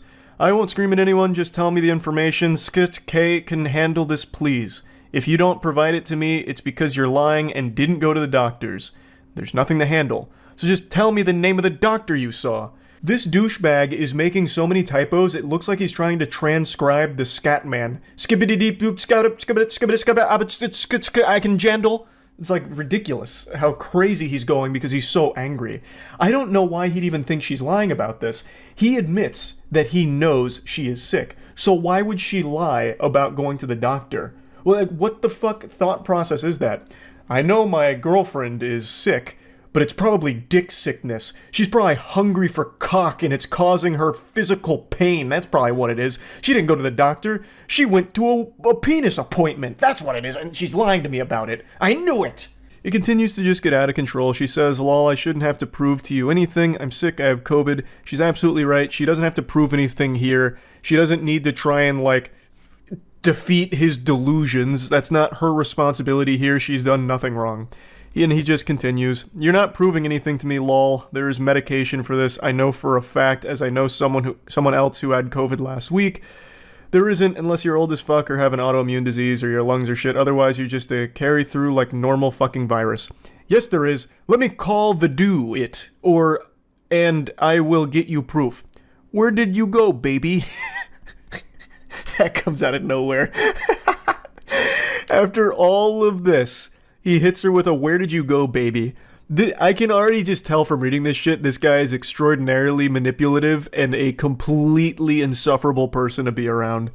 But anyway, she goes, I went to a walk-in and frankly, I'm not going to allow you to cause a muck over nothing. I'm going back to bed. What walk-in clinic? If you don't tell me, I'm don't with you. Because I'm not a ducking idiot, and I know you're lying, haha. You have 3 minutes to get me the address of the walk-in clinic or else. So now man's out here setting a time limit. He's dropping the ultimatum. You give me the name, and I will hunt them down. Out here like Liam Neeson, about to track them down with his particular set of cringe skills. I guess his thought process was he just wants to confirm that she actually went to the doctor, because for some reason he doesn't trust her even slightly, even though they've been together for 3 years. I also imagine if he did call them, he'd start yelling and screaming and causing a big hoopla, because he seems like that kind of unhinged, deranged lunatic that would do shit like that. But anyway, the 3 minutes to get me the address of the walk-in clinic or else, that's it. Buy more chances for you. She says, fine, be done with me because I don't want you yelling at someone for no fucking reason. He says, no one's going to get yelled at. You're just nothing but a liar and KM Jot a fucking idiot. I wouldn't have even called them, but everything you say is a lie. And you think I'm an idiot, and you can fool me. Anyway, joke's on you. Enjoy. Hope it was worth it, kid. His use of exclamation points and emojis is absolutely infuriating. But even more so than that, the cherry on top of the shit cake is him saying, hope it was worth it, kid. He's speaking like he's back on Xbox Live in a Call of Duty lobby. What? Hope it was worth it, kid? Oh, God, sickening. But clearly the reason he's using the emojis and the exclamation points is he's trying to put on this strong, masculine front that none of this bothers him. This is the biggest mistake of your life. You're going to regret this. But me, I'm laughing. I'm having fun with this. This means nothing to me. So much so that I'll drop a laughing, crying emoji and 5 exclamation points. Haha, not hurting me. She then says, lol, joke's on me because I'm sick. Great joke. Love that for myself. Love that I feel like I'm being dragged through the mud, fire, literally feel the worst ever. Great support, thanks. Joke's on you because you lost the best man of your life because you'd rather lie than tell the truth. Leave me alone. What the fuck? Oh my god. It's just so painful reading this. It's so fucking sad reading this, knowing that not only have they been together for 3 years, but I guess also have kids. Like, and speaking of the kids, his final message to her is this. You got it, Buster. Have fun being a homeless narcissist liar that no one loves, not even their children. He just dropped a cold Buster here at the end, and then told her that she is a homeless narcissist that not even her children love. What kind of delusional, evil shit is this? He's calling someone a narcissist. That's unbelievable. Pfft. And then to say that not even their children love her? What? I don't know how you go from like, oh, where'd you go, baby? You know, like, obviously, like, in love kind of thing, to immediately, like, no one loves you, everyone hates you, I'm the best man that has ever existed in this entire fucking history of our species, and you just blew it with me. This is your fault. You're unlovable. You're a liar. Your children don't love you. You're a narcissist. Like, it's just crazy how quickly someone can become this. It's so fucking sad. She definitely made the right call leaving this guy. I'm, of course, no, relationship counselor or guru or anything, but very clearly, this is an unhealthy person to be around. This guy super sucks. This guy is a turbo fucking loser. And according to her comments, this was only like the tip of the iceberg. She actually called this interaction mild. So I can only imagine how awful of a person this piece of shit is. She definitely made the right call. And to think all of this happened because she got COVID and went to the doctor, and that was enough to set this guy off. That's terrible. That's horrible. But yeah, like I said, I have been deep on like the modern dating scene, travesty, seeing like what all's been going on and being posted by people online. I just find it all so interesting. So I can't help but talk about some of these that really get crazy. So ahas doing your laughing stretches because we're about to have ourselves a real giggle fit here over this weirdo loser embarrassing himself in a big way. This post blew up on Twitter right now, so it seems like I'm not the only one with a naughty little guilty pleasure here who enjoys laughing at unhinged creeps. So the woman here has been talking to this fine, gentle sir from Bumble, and she asks him, I guess I'm just wondering what your expectations are from a partner. He goes, like, in terms of expectations from women? Or men, I don't know how you swing. And he goes, women, not men. He uses 2 periods here, so it feels like this was like very serious to him. He put his foot down on that one, so there would be no confusion. So then she says, lol, okay, then yeah, what are your expectations for your girlfriend, wife, whatever? Can I be honest about it? It might be seen as outdated or something, haha. To which he says, yeah, of course, this is a judgment-free zone. It's almost cute to imagine him typing that, like, can I be honest about it? And then she has to reassure him, like, yeah, of course, this is a safe space for a super special Sigma like you. And she's about to unleash the demon with that one. She doesn't know what deal with the devil she just made here.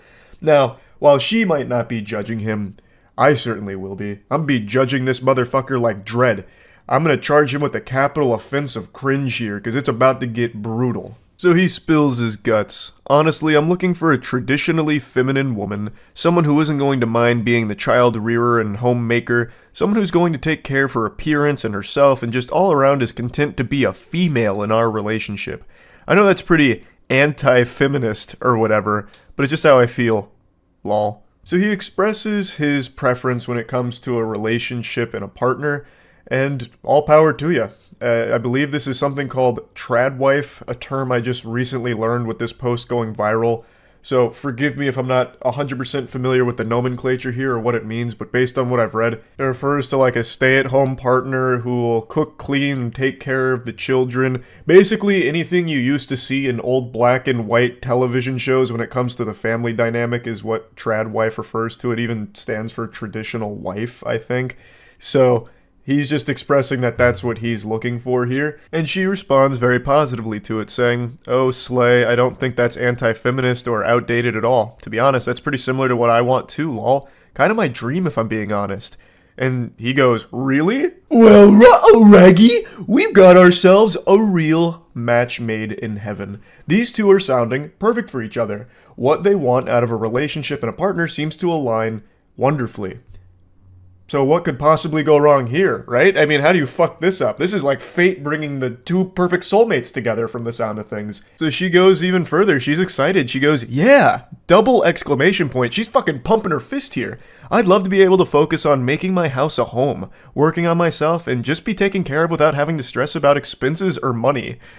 And then here's where it starts to go tits up. "What do you mean?"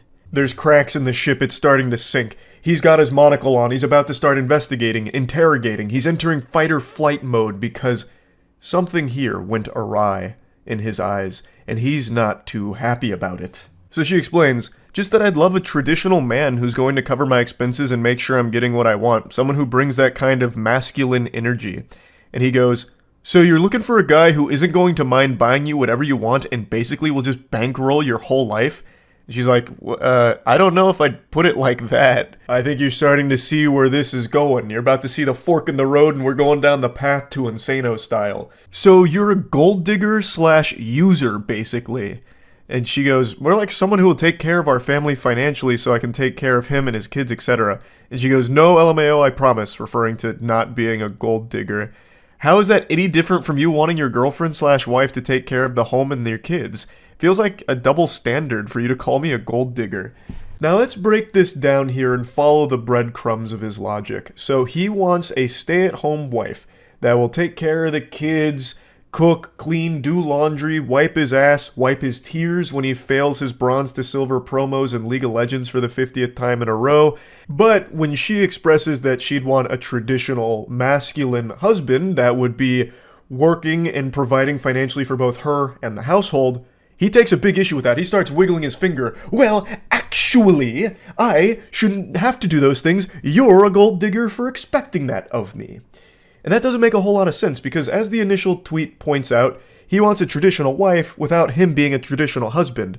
He then goes into a full soiled diaper temper tantrum meltdown. "It's not a double standard. It's different because the things that I'm looking for, emotionally stable, takes care of herself, good with kids, are inherently female traits. Good women naturally have that stuff. You're looking for some rich guy who can buy you stuff. That's not naturally part of being a guy, it's totally different. I mean, especially because of how expensive life is in general these days, you think I'm going to be able to afford a $500,000 house on one salary just so you can play dress up and not have to worry about a job? You expect to not contribute to the bills or the cost of living? Fuck you. I knew there was something wrong with you. No wonder you tried to humiliate me at the restaurant. I should have left right then and there." I would bet a large amount of money that that humiliation he's referring to is something extremely trivial that nobody else in the world in their right mind would actually take as disrespectful. I actually guarantee what it is she asked if she could split the bill with him or maybe provide tip on their date at the restaurant. And when she said that, he's like, "Oh, my pride! You think I'm broke? You've humiliated me and the whole restaurant knows it now." But anyway, let's go through this whiny wiener's diary. So he starts, no. "Listen here, harlot. These are inherently female traits. Being good with kids, emotionally stable, those kind of things. Being rich is not an inherently male trait. You just want some rich Chad that can buy you everything you want so you can suck all his money out. You expect me to buy you a $500,000 house on a one salary income and you don't have to worry about getting a job so you can just stay at home and play dress up? Which is a wild point to try and make because you are literally asking her to do that. You are telling her you want her to be a trad wife, a stay-at-home partner, and then you're just shitting on her for being a stay-at-home partner, just boiling it down to, you're just at home playing dress up. So you're like belittling her for what you want her to do, blaming her for not contributing to bills or the cost of living or anything when you are literally talking about how you want an angel that'll just be a stay-at-home trad wife. Like, I don't know how he can expect her to be a stay-at-home partner, taking care of kids, clothes, laundry, the household, the day-to-day activities, all of that, and also still having a job on top of it too to provide for herself as well as you. That makes no sense. You'd have to take on the role of the provider. You'd have to put on your big boy pants and really tighten your bootstraps to get a job that would allow you to live that lifestyle, because you would have to provide that in order for your wife to be able to do those things. Because with the expectations you have of her that you express here, she would not be able to get a job on top of all of that as well to help out. That's why the trad wife model also needs the trad husband on top of it that would be providing it. But he is right about one thing. It is nearly impossible to afford a house on a one-salary income in today's climate. This is actually something we've talked about quite a bit on stream recently, but the cost of living right now is fucking tragic. It is unbelievably expensive. You'd have better luck winning a house from a game show like Deal or No Deal than being able to afford one with just a one-salary income, because the prices are ridiculous right now. It's fucking horrible. So he is right that it'd be unlikely that with just him working, he'd be able to buy a house for his family. But in that case, he would need to understand that his partner would also be working as well to help with that, thus wouldn't necessarily be able to provide all the trad wife things that he would expect of his partner. So she responds saying, "My guy, chill out, because he is having a conniption right now. I never said I was looking for a rich guy or a 500k house or anything like that, just that I want a guy who can take care of me, especially if I'm raising his kids. How can your dream woman be the homemaker and child rearer if she's also working full-time to pay the bills? I have absolutely no issue with gender roles or division of labor in a relationship, but you're not looking for a traditional woman. You're looking for a maid and nanny who can also help pay your bills." And she is right on the money with that one. Absolutely fucking cooked him with it. That is exactly what he's pretty much describing at this point. He's not really even looking for a trad wife. He's looking for a fucking sex robot, basically, that can double as a basically nanny. So someone who's going to take care of the kids, take care of the entire household, but then he can still come home and stick his pathetic cock in and then call it a night with a brewski and passing out on the couch. And this is when the wheels fully come off. Fuck you! Just say you were only interested in me for my money. Next time you match with some sucker, tell him that up front so he doesn't waste his time with you. And then she says, "I paid for last night, my dude." So that must be the humiliation he's referring to. She paid for the meal that they ate together, and he still is fuming about it. He's still just fucking steam coming out of his ears about it. And then she goes, "What do you mean interested in you for your money? Shut the fuck up. My comp sci degree is gonna do way more for me than your business one ever will, bitch. Now I know why you're getting a finance degree. Probably so you can scout out the rich guys and try and steal their money." And she just goes, "If you're gonna curse me out and call me gold digger because I want a traditional man even though you want a traditional woman, something tells me you're not the type of guy I'm looking for. Lose my number, but I hope you have a good life." I really feel like behind his text messages, I can sniff the tears in his eyes. Like after he sent that final text message there, he threw his phone down and screaming and wailing into the bathroom where he locked himself in there for the next half an hour to calm down, splashing water on his face. These two, in the beginning, seemed to be perfectly in line with what they wanted out of a partner. This felt like a great match here. And yet, Goofball was able to snatch defeat from the jaws of victory here, driving her as far away as possible, frightening her, and revealing that he is a massive, unhinged lunatic and a big old creep. Like, what in the world? She even paid for their dinner last night, too, and then he still had the gall to be like, "You're only with me for my money." What? But the shamelessness still wasn't over yet. He came back later and then sent a message at 1:30 a.m. after all of this hoopla and just said, "Hey, you up right now?" Trying to booty call the girl that he just had this embarrassing temper tantrum in front of. Hey, sometimes you gotta just shoot your shot, I guess, even after you make an absolute fool of yourself. I don't know what fantasy land he's living in that would make him think that would work. I don't know what he was expecting. Maybe he thought the Men in Black went and neuralized her or something, so she totally forgot about these text messages. But that was never going to pan out well there at the end. I don't know why he thought he might get some action from it. But yeah, I saw this floating around today and I just had to talk about it a little bit. I am so glued to these fucking awful text messages and like these awful dates and romance stories, man. I am in so deep on it. About really creepy guys doing unhinged things to women through texts or videos, whatever. Today is a little different. This is only like the second time I've covered a story like this where a guy encountered a woman and it was very different dynamic of things that happened. However, what I want to talk about here is actually the way that this guy handles the situation, because I actually think it's a masterclass in how to communicate effectively. I'll bring you up to speed on the lore that lead to these text messages. The original poster here on Reddit is a man who has been talking to a woman for a couple of hours, and then he receives these messages. Hi. I've been thinking about you all evening and can't get you out of my mind, handsome. I know it's a little early to say this, but I have such a special feeling about you. And he goes, oh wow, that's really nice of you to say. I appreciate that so much. She says, you're welcome. While you've been away, I even told my mom and my friends about you. It truly takes a rare kind of guy for me to be able to say those things so quickly about.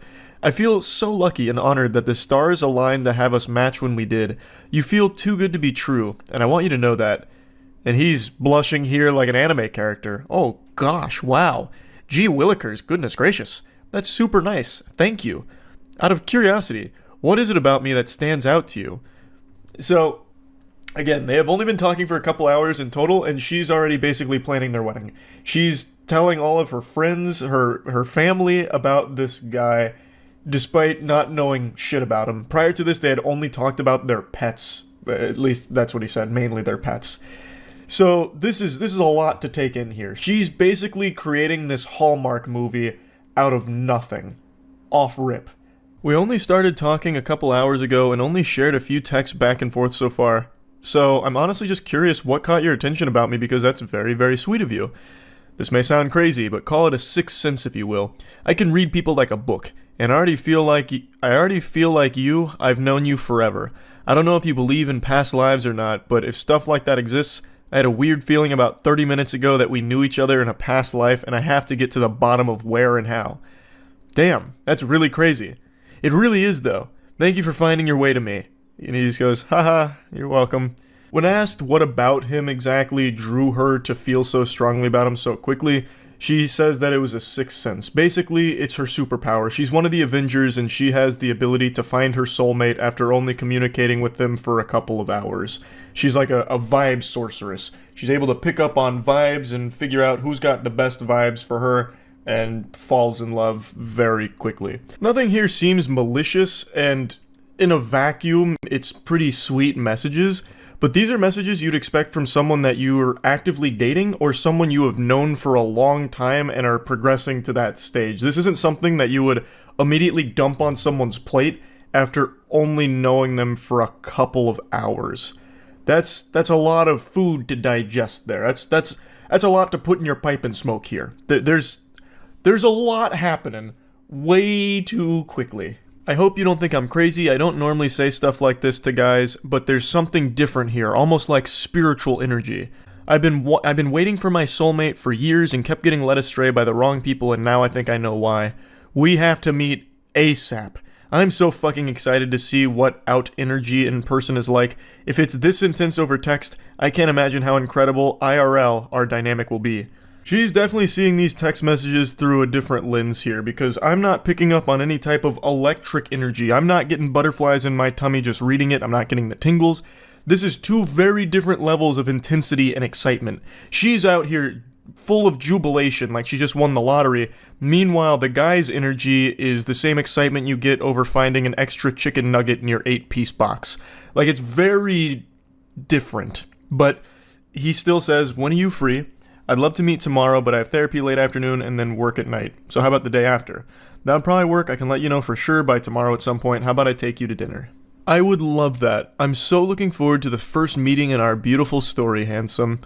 Aw, lol. You're so sweet. I have to go to bed now for work tomorrow morning, but let's talk more tomorrow. Absolutely. Sweet dreams, sweetheart, and you'll be in my dreams.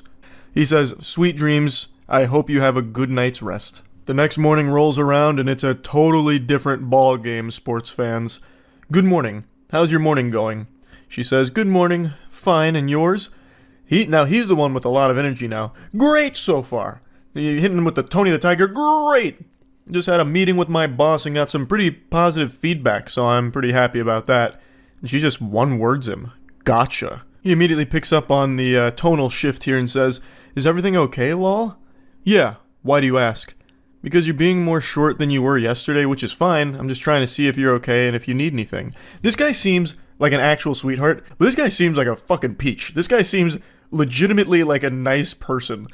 And she goes, "I appreciate that. Well, to be honest, I was in my feels this morning when I woke up to no good morning text from you." That's an odd thing to expect from someone who is legitimately still a stranger to you, but even still, he apologizes, saying, "Oh, I'm sorry, I woke up later and had to rush to work. As soon as I got to work, I had the meeting with my boss and then immediately texted you after the meeting was over. I'm really sorry for the misunderstanding." "Yeah, it's cool. I just thought you were perfect for me and then this happens." And he's as confused as every other person on the planet would be. He says, "I'm confused. Did I do something wrong? It's still pretty early in the morning. It's not like I went most or even half of the day without texting you." She then says, "Love is about prioritizing other person, and you clearly prioritize your job and your boss over me." I'm going to let that ruminate for a moment. I'm going to let you go ahead and marinate in that text for a second, and now we'll proceed. He says, "You could have sent a good morning text to me too, you know." Let's just pause there. Love is about prioritizing other person, and you clearly prioritize your job and your boss over me. Yes, as he should. You are a stranger. What do you expect him to do? March in there up to his boss, spit in his face, and be like, "I quit. I'm gonna go travel the world with this girl I talked to last night. We're gonna go around the world in a hot air balloon, damn it, and you can't stop me anymore. I don't need this job. I'm out." What an extraordinarily selfish and downright evil thing to ask of a partner, especially one that's not even your partner. This is, again, a mysterious stranger to you. They haven't even met yet. I hopped on Apex Legends on stream the other night and ended up queuing with a random squad mate in 3 consecutive games. I knew more about that motherfucker through him just on the open mic than these two know about each other. And it's not like I'd send him a good morning text. But, like, she's making this huge issue about not receiving a good morning text in a timely enough fashion for her expectations. He still sent a good morning text, mind you, when he didn't need to, since, again, they're not dating and they really don't even know each other at all, but he still sent one. It just wasn't fast enough for her, and that, right now, is a massive problem to her. That is shocking. Why does it automatically have to be me going first? Plus, to be honest, we barely know one another. I don't think it's fair that there are already these expectations. Super reasonable from him. And he's right. If it really is a huge deal to her, she could have been the one to send the good morning text, and then he would have known and been able to respond when he could. She then says, "Dude, you are the man here. You're supposed to be winning my heart. That's your role. I don't want to chase someone. I deserve someone who will romance me and win me over. Waiting to text me until you get to the office shows your priorities are not what I thought they were." What the fuck? What are you talking about? He's already won your heart over by just existing, it seems like, since you... Oh, I'm farting. Yeah, that's how much I think of that statement. I rest my case. I'll let my asshole do the talking on that one. Not much more needs to be said there. He then responds, "I'm sorry, but this is crazy. We are practically strangers and you're already making demands. I do romance whoever I'm pursuing. I'm a very romantic guy. I did text you early this morning, but because it wasn't done exactly the way you think it should be, I'm a bad guy." She then goes on to explain that she doesn't think he's a bad guy, but just doesn't like that he doesn't feel the same way about her as she does to him. She then also explains that the therapist she sees is for her borderline personality disorder, and she explains how that relates to what they've been talking through. And that made a lot of sense when I read that with the way she was acting throughout these text messages. And that is a very real struggle that I always have a lot of sympathy for, and I'm always wishing the best for people going through BPD. It's great that she's trying to get help through therapy, and I'm wishing the absolute best for her with that. What I want to talk about here, though, is how he handles this whole situation. Even before knowing about her BPD, which obviously he didn't since they are completely strangers to each other, he was still being very respectful and communicating effectively. He wasn't being combative or aggressive. He was being a very wholesome individual, and this is just an unfortunate set of circumstances. He responds by saying that he appreciates her sharing her vulnerability, and then says, "Do you mind if I share something that's bothering me a little bit?" And she says, "Yes, please do. I want to know how you feel so badly. Please open up to me." "Well, I'm a little scared that you're already using the word love in regards to us. We are still basically strangers and have been texting for less than 24 hours. And she just says, "Kay, should have known you weren't special after all. You're a normie, a basic bitch if you will. Normies don't understand or appreciate love. They will never know what we do." He says, "Who is we?" She says, "Empaths. I am an empath and feel things more strongly and deeply than regular people, something you clearly don't appreciate and take for granted.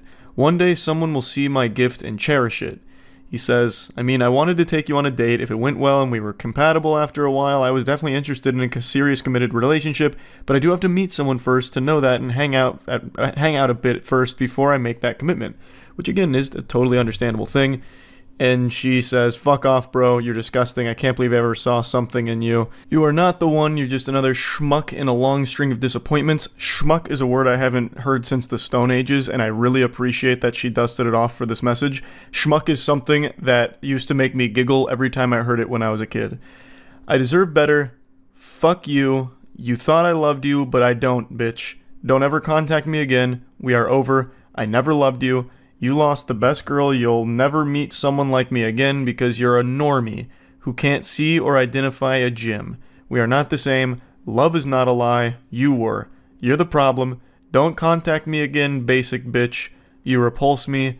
Bye, loser." It's actually very sad reading these things. Like, this isn't your normal r/nice guy blow up moment where a dude pretends to be a nice person just to try and get laid, and when he doesn't get pussy out of it, he has a meltdown like, I don't love you, you're fat and ugly, and no one would ever love you. I'm the nicest guy you'll ever meet, and you just blew it with me, the alpha male. Fuck you. Get out of town, scram, swine. Like, this isn't one of those moments. It's not her fault she has BPD. But she's clearly not ready for a real relationship right now. She's going to need to continue to get help. Her having BPD doesn't make this hurt any less for the guy who just received this. He's done nothing wrong. And I actually think he is a great example of how to communicate softly, respectfully, and just being a pretty good example of like how to just be a normal person when interacting with somebody else. He also mentioned that he is still currently receiving text messages from her that continue to get scarier and more extreme, which is unfortunate to hear. It definitely sounds like she needs help with this to come up with more effective ways of dealing with her BPD. And hopefully she finds that help she needs. But I thought this was worth sharing. And yeah, weirdos in the wild. The best way to start your morning is with a big frown on your face. So get ready to wear that with pride. We've got some really interesting specimen here today. So let's go ahead and take a peek at our first one. Our first journey begins with a cold call here like a telemarketer. This guy reaches out saying, "Hey, remember me?" And get used to seeing me spelled that way, because he only speaks about himself as if he's talking through the We Me channel from back in the day. And she responds by saying, "Hey, I think so, from blank," which is middle school. So they knew each other in middle school, and I'm assuming it's been quite some time since then, because then a couple months later he reaches out again saying, "Hey, you have kids yet?" It's already off to an odd start. They're clearly in their adult years here, and this guy's thinking about her from middle school, and then reaches out a couple months after making initial contact just to ask if she has kids currently. And it only gets more strange from here. She responds saying, "Hey, I don't have kids yet, why do you ask?" He goes, "Just asking, you have a boyfriend?" "I do have a boyfriend. Do you have a girlfriend? Can I tell you something?" And that's how you know this is about to go straight into the shitter here. That question, "Can I tell you something?" always seems to precede the most foul thing you'll ever hear in your life. I've read so many of these texts and watched so many bad romance videos recently that this is one of the more concerning questions you could be asked. Can I tell you something? Or some variation of it. I'll also just never understand the purpose of typing something like that. Just fucking spit it out. Say it with your whole chest here. What's the point in acting like some kind of shy anime girl? "Oh, can I tell you something?" Like, what's the response going to be to that? No? You've made it impossible for someone to shoot that down because then the conversation immediately gets hostile. So everyone has to say, like, yeah, I guess you can tell me something. So just do it. Rip the band-aid off. You're going to say something ridiculous anyway. Just say it without asking for permission because we all know you're just going to fucking blabber about it anyway. She says, yeah, what's up? However, even if she declines saying, no, you can't tell me anything, leave me alone, bozo, it wouldn't have stopped this maniac. He goes, no grill frimmed. So I believe he has entered this, like, flow state of horniness and it's clouding his vision, so he can't type properly. When we was in middle school, I wanted, period, to do this to you. And accidentally drops, like, a fucking hyperlink here. Do what? Like, when you were in skirt, I want to make you mine. Hope you don't get mad. What an outrageous creep. Hey, was just thinking about you in middle school, and how in middle school I wanted to make you mine. Don't get mad at me, tee-hee.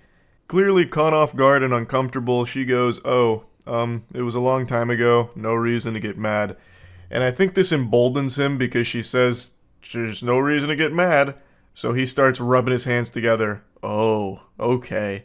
And then he sends a message that he deletes. He unsends it. So there was something so bad there that even this shameless sack of cringe was like, ooh, no, that's too far. I'm using my mulligan. So he unsends it. But the original poster here, she apparently saw it and said that the message he unsent was saying that he wanted to pull down her panties and put his fingers inside of her.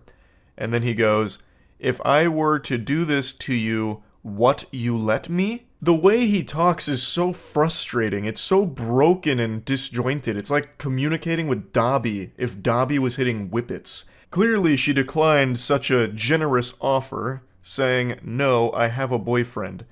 I mean, back in middle school. I wasn't interested in dating or sexual activity when I was in middle school. I wanted you really bad. Oh, okay. Gets him with the Eeyore really sad. Oh, okay.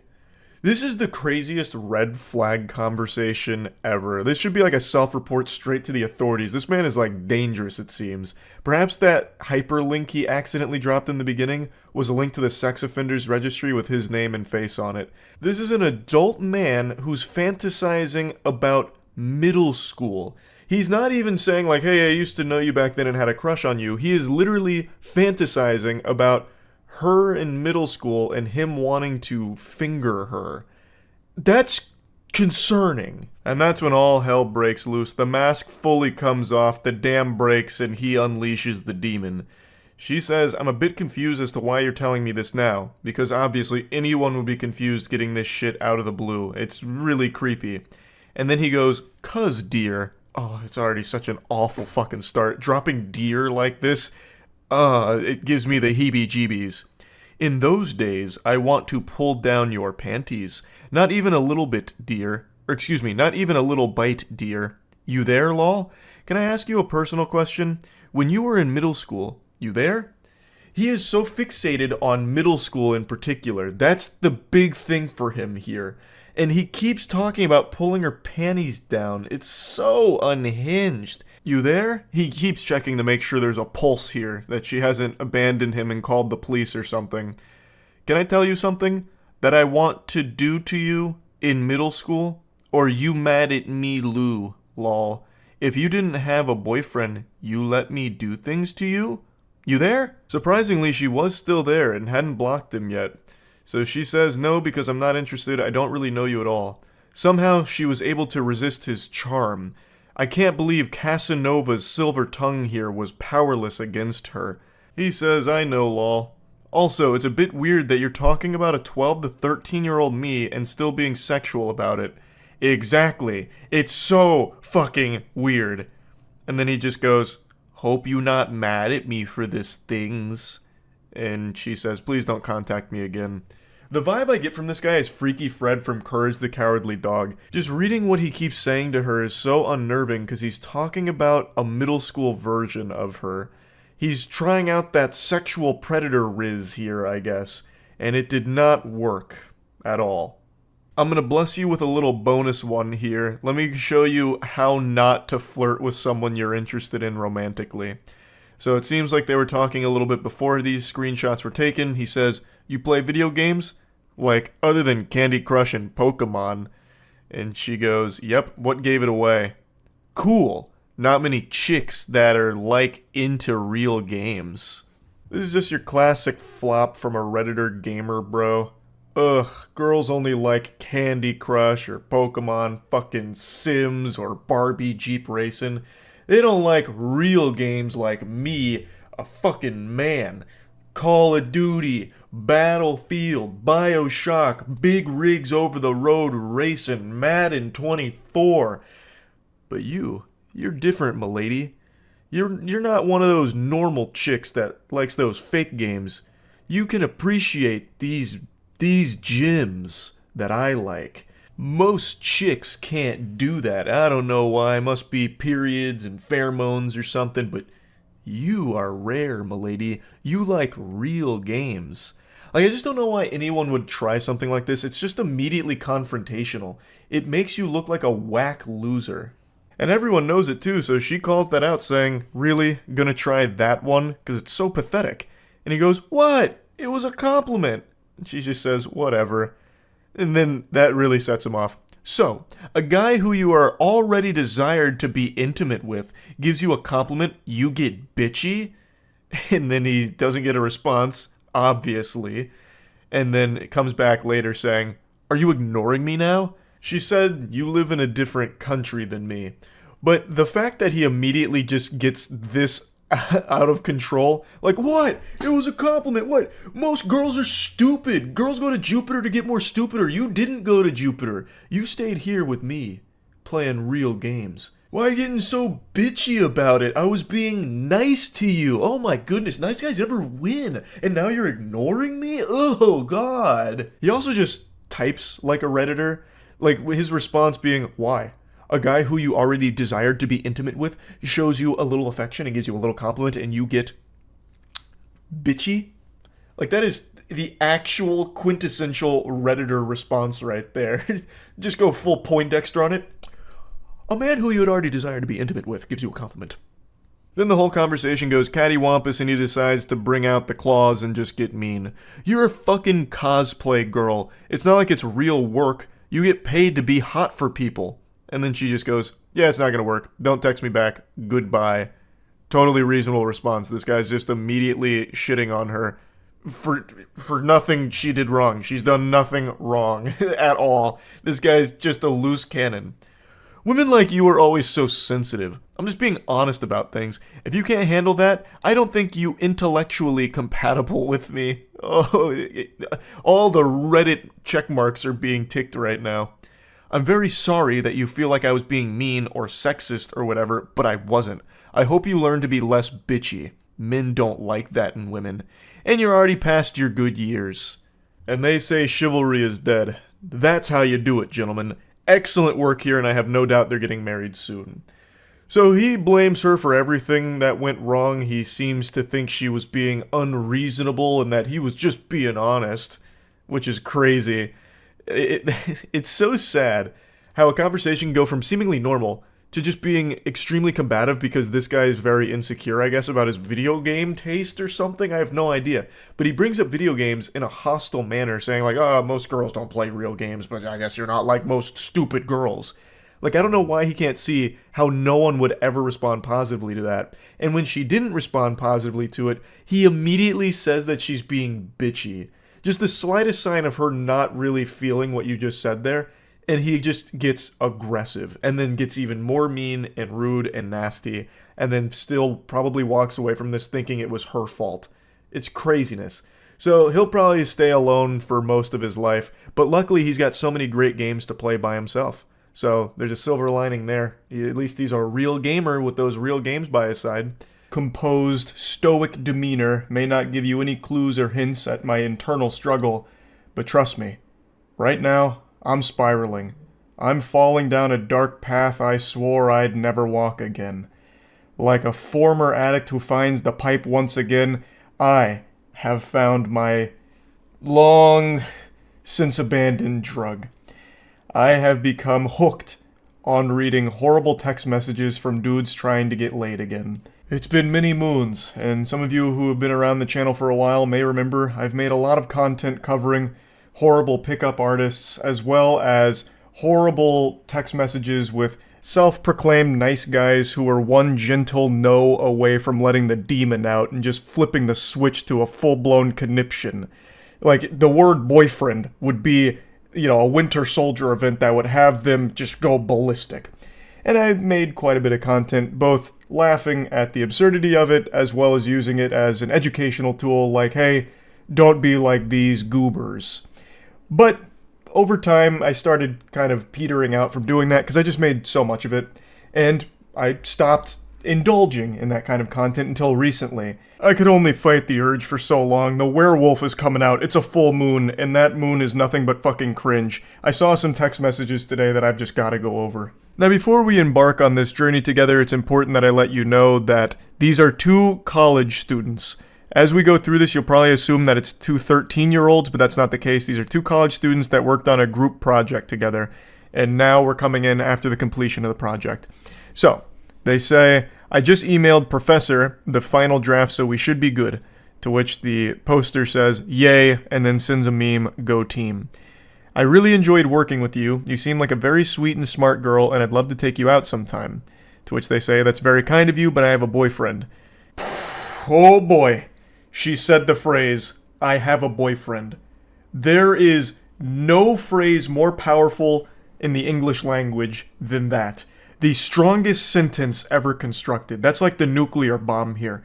I have a boyfriend is a phrase, nay, an incantation, more powerful than Avada Kedavra from Harry Potter. And it's just been deployed. So you can already start to speculate where things are going to go south. He responds by saying, heh, well, thanks for leading me on. Which catches her off guard. She says, I'm sorry, but I don't think I've done anything to imply I was interested in dating you. To which he responds, it's just funny how you never brought up that you were taken until now. Which is an interesting thing to respond with, because that makes it seem like he expects every girl that's taken to immediately state that upon starting a conversation with a man. Like they need to wear some kind of sign or some kind of label on their forehead that says, currently in relationship, not available, thank you. Try again at later date. Although she does say that she mentioned her boyfriend. Actually, I did. When I was at your house, I told you my boyfriend was picking me up. Which he's able to counter beautifully by saying, I thought you meant a boy that you were friends with. Because why would you go over to a guy's house if you're dating someone? And she says, because you offered to host and we needed somewhere to work on our project together, my boyfriend knew and didn't care because all we were doing was working. I'm sorry if I did anything to give you the wrong idea. And then he says, you let me buy you a pizza. Now, admittedly, I understand where the guy's coming from here. We all know about the law of equivalent exchange thanks to Full Metal Alchemist, and we have something like that in the real world. If you buy a girl a pizza, she is obligated to have sex with you.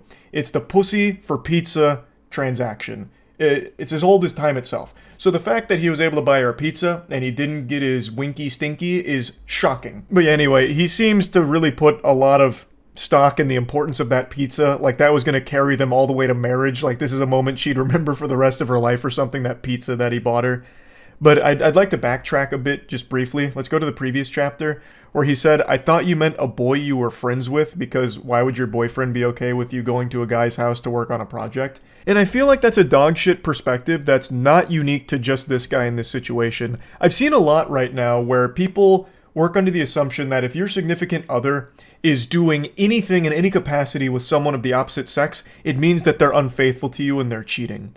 But I just don't really subscribe to the belief that most normal, sane people think that way. Of course, there are extenuating circumstances to that, but in this scenario, and in most scenarios like this, where it's just she's working on a group project with a classmate, I don't know why you'd immediately jump to, she must be a whore who's going behind my back to fuck this one goofball in her class and pretending that they're working on a group project. I just don't think that's something most ordinary people jump to immediately, and in this case, the guy views it as weird that she ever even agreed to go to his house to work on this group project if she was in a relationship, but I just don't understand why that would be viewed as weird. Like, where else are they going to do it? Like, if they go to her place and do it, it's the same problem, right? Now, she has invited a guy over to her house and she's in a relationship to work on this group project. Wouldn't that be the same issue? Or if they go somewhere in public and do it, like a fucking Starbucks or whatever, it's still the same issue. Like, oh, now they went to a public place where people go, like, on dates sometimes to do this group project. So you can always make that argument no matter what. So just, I don't know, it just doesn't compute with me. But anyway, back to the pizza.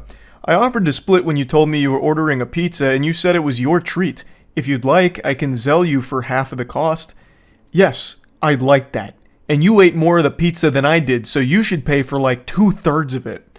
Now we're getting into the nitty-gritty math calculations here. Like, well, actually, listen here, Harpy. You ate more of the pie than I did, so you're gonna need to reimburse me more for it. And you know what? It wasn't my treat, because this Halloween there was only tricks. You tricked me. You lied by not telling me that you had a boyfriend. So give me extra cash for that pizza, you disgraceful harlot. She's being as gentle as possible here. I imagine she's scared of this individual, and she said as much in the comments of the post. She said that she didn't want to, like, get too aggressive back because then she'd be, like, afraid of what he might do. So it's just, like, I understand where she's coming from. You don't want to, you know, poke and all of that. So she's just like, okay, that's fine. And I'm sorry again if you got the wrong idea, but I thought I made it clear that I viewed this as a professional relationship.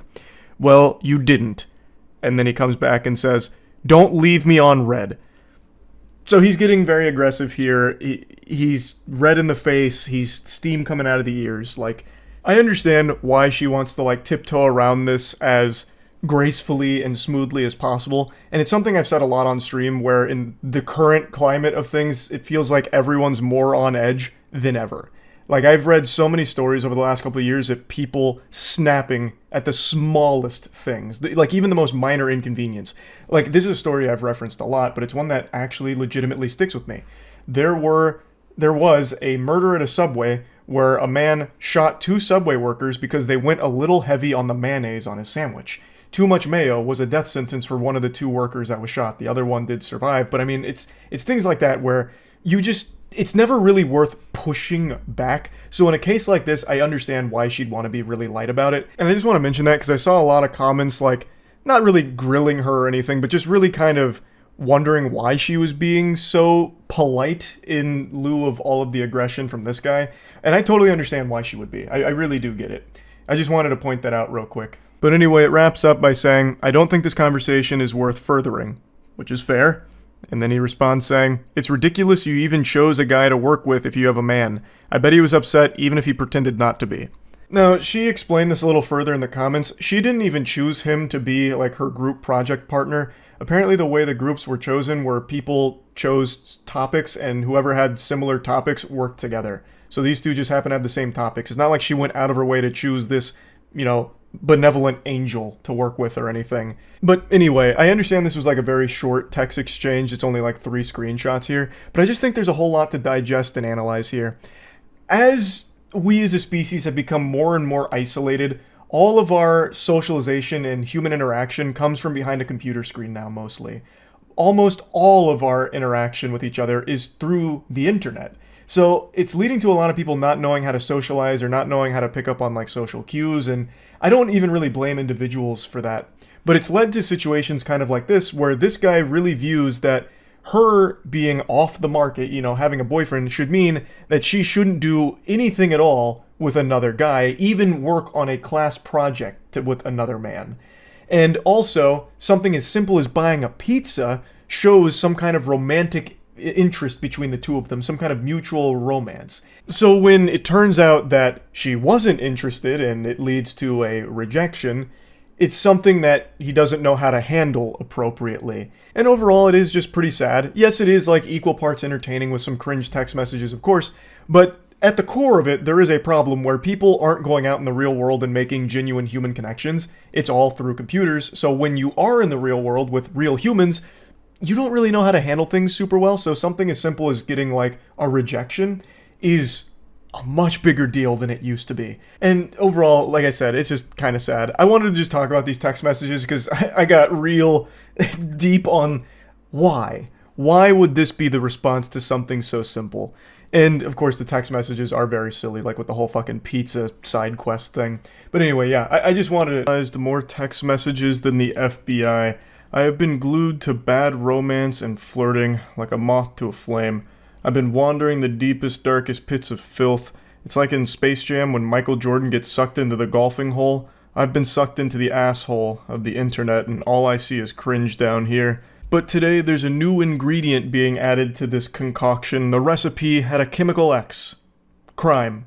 This got posted to Reddit earlier today, and a lot of people sent it my way, and it actually reminded me of a real criminal case that happened back in 2022, and I actually found the case again through the comment section of this post, because I couldn't quite recall all the particulars of it, but there is a lot of similarities shared between that criminal case in 2022 and these text messages that this individual is showcasing here. So it starts with this girl's coworker messaging her out of the blue saying, "Hey."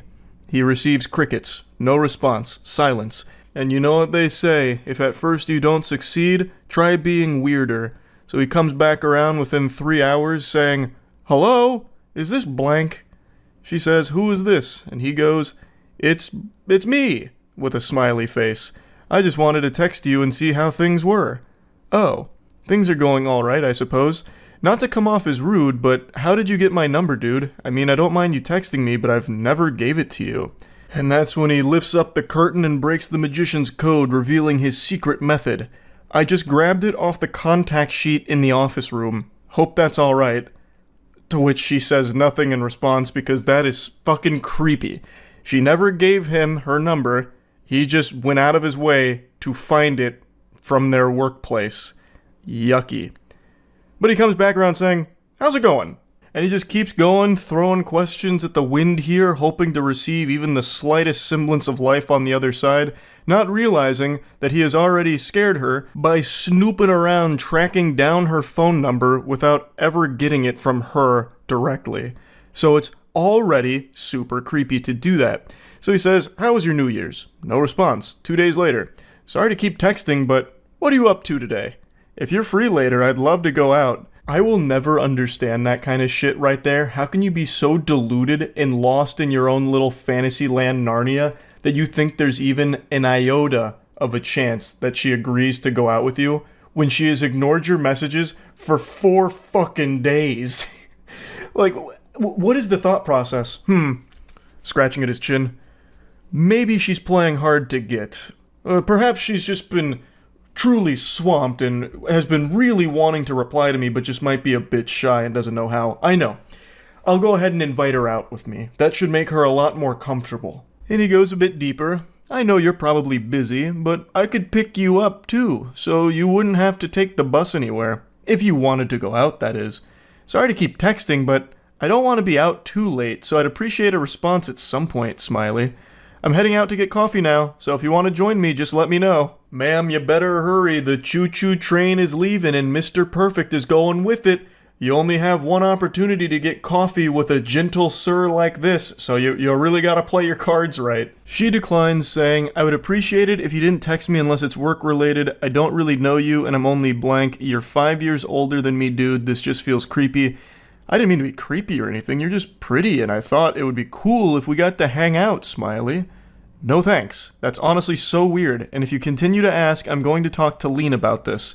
I'm assuming that's like their supervisor or someone higher up at the place they work. And then he goes in deep. He says, "I'm not gonna lie. I've been thinking about you a lot, and I just want you to spend time with me.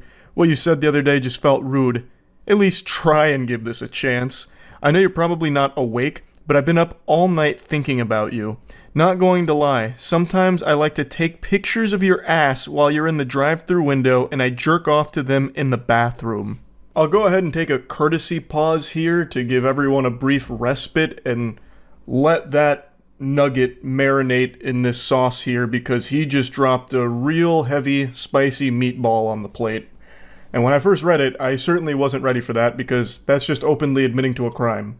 I'm not a sheriff or anything, but I'm pretty confident that that's illegal. He'd probably be taken away in handcuffs if this information got out, which it should. She should absolutely report all of this. Now, somehow it actually only gets worse from here. This is just the beginning. He's showing his true face, and man oh man, is it an extraordinarily ugly one. I know that's messed up, but imagine if we fucked in the work bathroom, or if we went out in public. I honestly just love the idea of having a little helpless bitch under my control. I know you're so much younger, but you should give it a shot. Older men can be so much fun to be with. No one at work would have to know. Hello? Sorry for calling, but I'm really lonely and you haven't replied to me at all. Since the text messages are going unanswered, I guess he's resorted to actually just calling her, which is also being ignored, obviously, because that's the safest thing you can do is ignore it. So I can't believe the revelation that it turns out he's lonely. Who would have seen that coming? With smooth talking like this dude's got all the game in the world. This man's a fucking apex predator, a grizzly bear. A champion of Riz here. I can't believe that he, of all people, would somehow be lonely.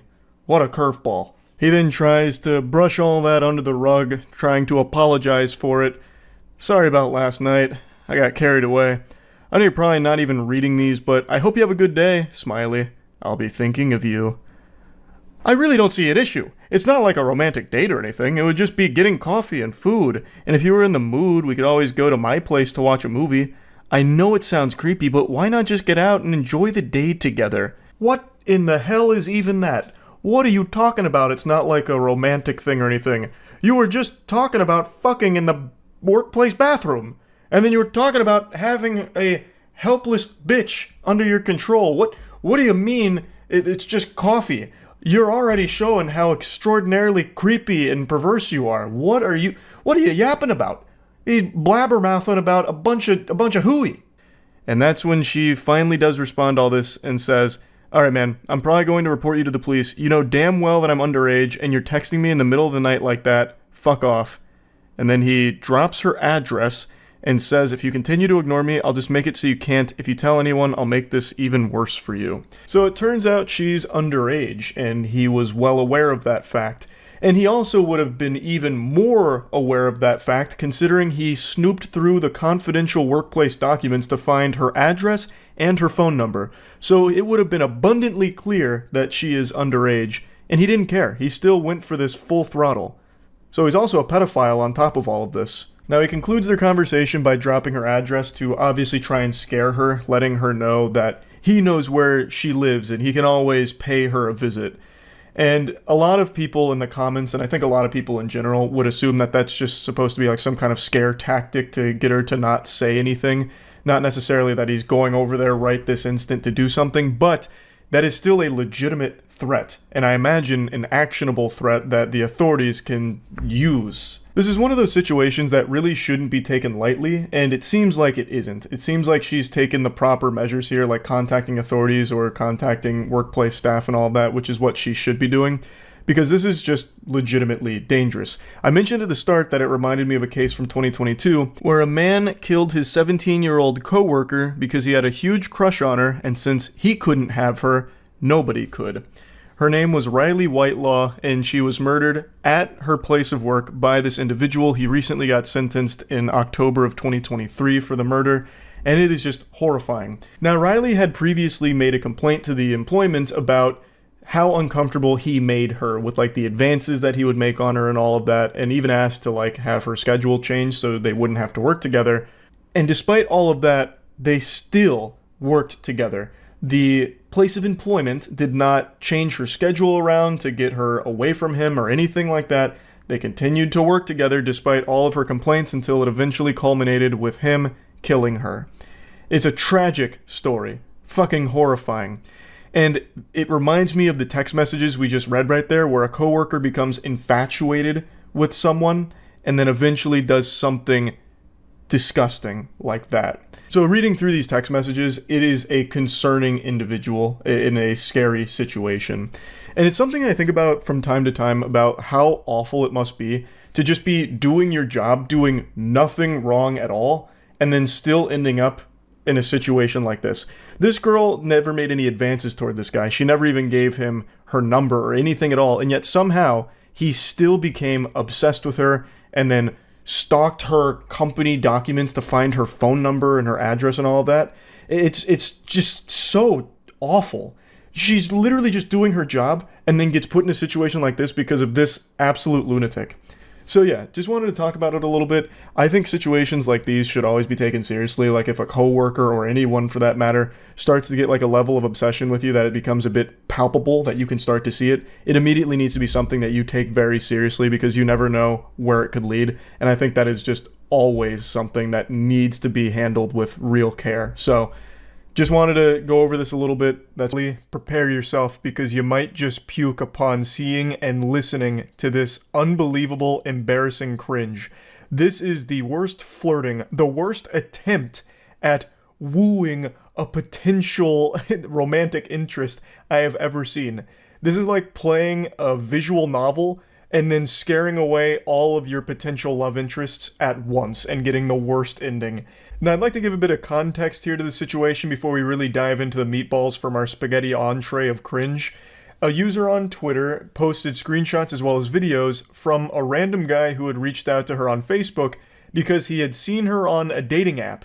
The two didn't even match, and I guess he must have assumed that it was some kind of glitch because they were destined to be lovers. It was fate that was pulling them together, but unfortunately technology had a malfunction, so he took matters into his own hands, tracked her down on Facebook, of which she had no connection to the dating app. She didn't connect any of her socials to the dating app, so he did some super sleuthing to find her on Facebook and reach out to her there to try and win her heart. And let's see how that went. Kelsey!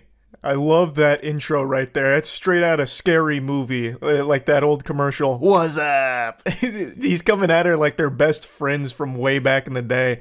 He then executes Order 66 and kills all potential for romance. He goes, okay, shit.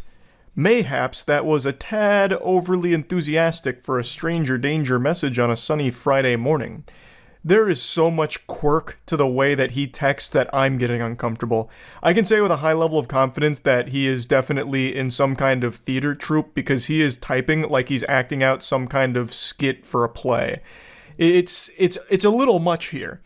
My bad. Let's go with, I can explain. Fuck yeah, that works. Then drops a couple of emojis and then one of these bad boys. How she didn't immediately fall in love with this man is beyond me. This is aggressive. And it's already creepy because it's a complete stranger who saw her on a dating app and then tracked her down in order to, really directly communicate with her. So, let's go over where things went wrong here. I'll go ahead and get the playbook out like John Madden and say where everything fell apart for the offense. From the start, basically. There is nothing that's even remotely salvageable from what he tried to do here. There is nothing more annoying than texting like you're talking to yourself during the texts. Like when you say something like, Kelsey,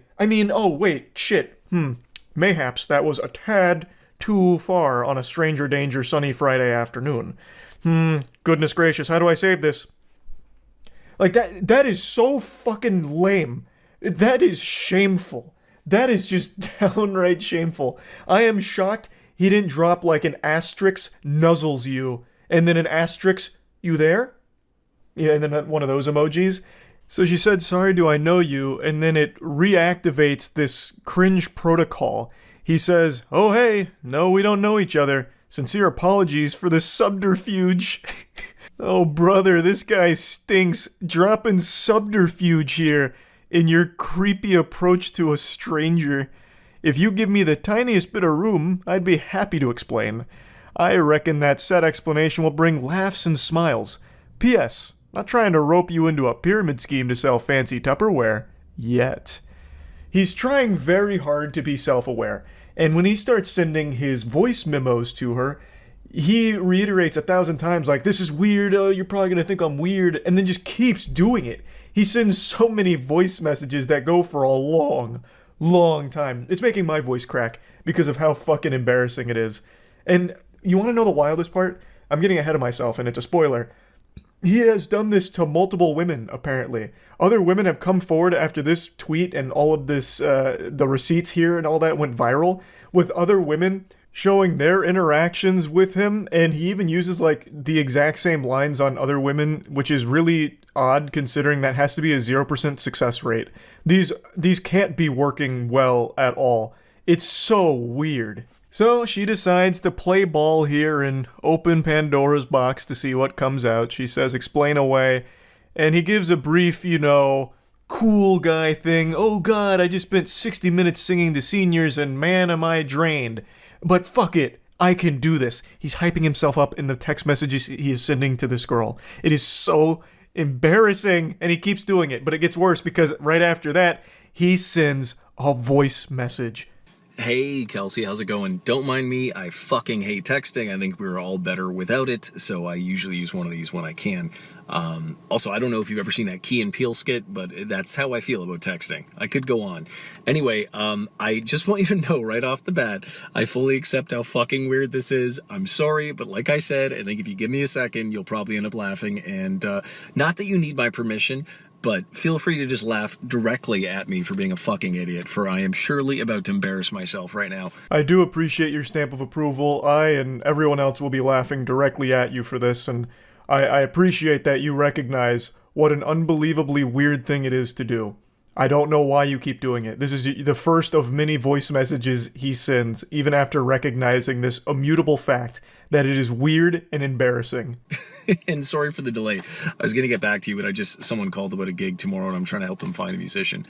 Also, I'm not sure if I'm fucking funny anymore. I just spent 60 minutes, like I said, playing guitar and singing to a room full of senior citizens, but the room was stuffy and hot.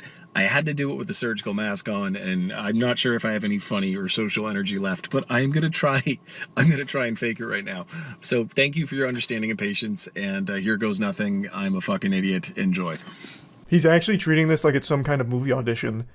What are you talking about? I also I love that he immediately makes himself seem like super busy, like, hey, sorry for the delay. I know you were waiting on bated breath for my explanation, but I had to help very big musicians find a gig. You may have heard of them before. Bring Me the Horizon. I'm the lead singer. So I had a lot going on. I was double booked, so I had to give them a different band. You may have heard of them, Metallica. But anyway, let me go ahead and explain what's going on. I just finished one of my own gigs, in fact, so I'm a little drained, but don't be perturbed because I'm going to do my best to fake it. So stay tuned for part 2. It's coming right up. Like he's about to go through his stand-up comedy routine, which, you don't want to miss. In the trenches of online dating for a couple of years, so I definitely know how to identify the kind of person I'm like, if nothing else, the world would be better if we were friends. So hear me out. First of all, I never fucking see that shrug emoji. No one else uses it. It's typed into my phone. If I type shrug with 2 G's, it just shows up. Same thing on my laptop. Like, I'll use it in work emails. Fuck it. So right away, I'm like, interesting. I don't get it, though. She's cute. For how pretty she is, she should be boring. Why does she seem kind of strange in a good way? That's a spectacular start right there. I was like, she's kind of pretty, so why isn't she like a fucking lobotomite boring dumbass? Like, she used an emoji that I really like, and she's pretty. Like, that doesn't make any sense. Pretty women can't have a personality, but you're like defying all of science right now. He just keeps going on about this fucking shrug emoji. He's talking about her bio on the dating site, and he just really fixates on that. That shrug emoji is like Cupid's arrow to this guy. He fell in love instantly when he saw it in her bio. I don't know why he thought it was a compliment to say that she's like strange and different in a good way because pretty women are like boring or whatever, insinuates that a pretty girl can't have a personality. I don't know what the thought process was with that approach, but it's definitely a bold play. I think you said something about live music. My job is actually live music. I play guitar and sing. I do about 25 shows a month. I know it sounds made up. I feel like I invented the job. It's redonkulous, but I live very comfortably. Life is good. I do play at a lot of retirement homes, and it's great for my self-esteem, Kels, as I am a big hit with women over 80. Time out. Technical foul here. He just dropped a redonkulous. He just said redonkulous. And then not only that, in his only second voice message here, he's already just calling her Kels. They're not even on like a first name basis. They're not acquaintances. These are two complete strangers, and he's already giving her like a nickname. What the fuck? Oh yeah, and just the night before, I'd been talking to one of my best friends in the world, Roxy. Just people that like match you and they just write hey. So if someone writes hey, I just write hi. And if someone writes sup, I go nothing much, you. And like people that match me and clearly haven't read my fucking bio, folks will match and be like, so what do you do for a living? I'm like, come on, Chelsea. Like, yeah, you're kind of cute, but I'm pretty damn sweet. Try harder. Why are you even talking about this? You're like trauma dumping on this complete stranger right now that you've tracked down from a dating app to try and communicate directly with because you didn't match with her. What the fuck is this? Now you're just going on about like, dating apps are so weird. People just say like, hey. So then I'm like, hi. You don't know how to have a conversation. You didn't read the bio that I painstakingly typed up. I spent a long time on that bio and now I'm offended. Ridiculous. Redonkulous. I don't know. It's just to see someone mention that in a bio, I'm like, thank you. I can see that you feel the same as me. Yeah, if people, I always think that effort should match interest in dating. So if you're curious if someone's interested or not, remember that scene with Justin Long and what's her face in that movie about dating? Is it he's just not that into you? And he's like, if the guy's interested, he will call. And it's true. So I found a line a couple of years ago and it's like, effort will always match interest. It will show you how interested someone is. And like, I'm pretty goddamn sweet and I am not that lonely, bored, or horny. I'm not going to take breadcrumbs from someone if I want a sandwich. So if someone hits me with a hey or hi, you can go fuck yourself. He's just sounding like a complete unhinged asshole here. It's not that deep. What do you mean they can just go fuck themselves? No one's even, like, what does this have to do with anything in this situation? This isn't even flirting. This is just blurting. He's just blurting out all of the most nonsensical shit in his head right now to a complete stranger. And not only that, this is probably not even his first take. I bet he recorded this like 10 times until he had one that was like, this is the one. This was smooth. And that's what we got here. We got the final product. This isn't even like the first draft, I doubt. That's mind-blowing. I'm worth more. Damn it. This is where the Kelly Clarkson song comes in.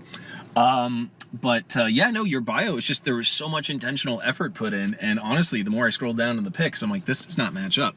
I don't want to sound like an asshole. Like, attractive people can also be interesting and funny, but it's just incredibly rare. I speak for myself because I'd like to consider myself one of those. That's the end of chapter 2 from the voice memos, but don't worry, there's still a finale, and it's the extended director's cut. The next one's over 5 minutes long.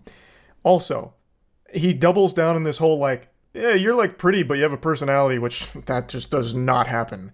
I don't know why he thinks that that's some kind of like grand compliment. It's very odd. Now, before playing the 5-minute, 30-second monologue here, he must have seen that she listened to it. He's like, gotcha! Yeah, I gotcha! Red-handed, you listen to it.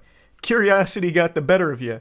And then she says, dude, so you saw me on Bumble and found me on Facebook? How? Clearly very creeped out by it, understandably. And then he goes, oh, I honestly just typed in Kelsey and I guess I got lucky. I figured because you put live music we might have some friends in common or something. I blame Zuckerberg, and then laughing emoji. Which contradicts everything that he's said here because he's constantly talking and referencing her bio, which I think is referring to her dating profile bio, especially because he does mention like online dating with Hayes and highs and shit. So I don't even know why he thought that would somehow save the situation. Like, she'd be fooled by it. For the love of fuck. I was like 2 minutes into one and it was awesome and funny and I was so proud of it. And then someone called me again about a gig this evening. And it's like, you know that thing where your friends know you're busy or you're on a date or something and then that's when they decide to call? Jesus Christ. Excellent. Chef's kiss. This is how you start a romantic message. Oh, for the love of fuck. I was in the middle of something spectacular. You were gonna love it, Kels. You were gonna love it. Trust me. But then one of my fucking asshole friends called me about a gig because I'm so busy being a successful live musician. Can you believe that, Kels? Can you believe that? It's like those things, you know, where like we both go on dates, right? I go on dates. Clearly, you go on dates. And sometimes when you're just busy, people call. It's Jesus Christ. But yeah, no, your bio was just the fucking bee's knees. I mean, listen, top 3 in like the hundreds or thousands I've seen. It was just, I don't know. I'm a very good judge of character and you just seem like my kind of person. And I'm not saying we're star-crossed lovers. I don't know you and you don't know me. That's 100% correct. You don't know each other. So why are you doing this? This is not how you get to know someone. This is concerning. Also, you should never admit to seeing hundreds or thousands of dating profile bios.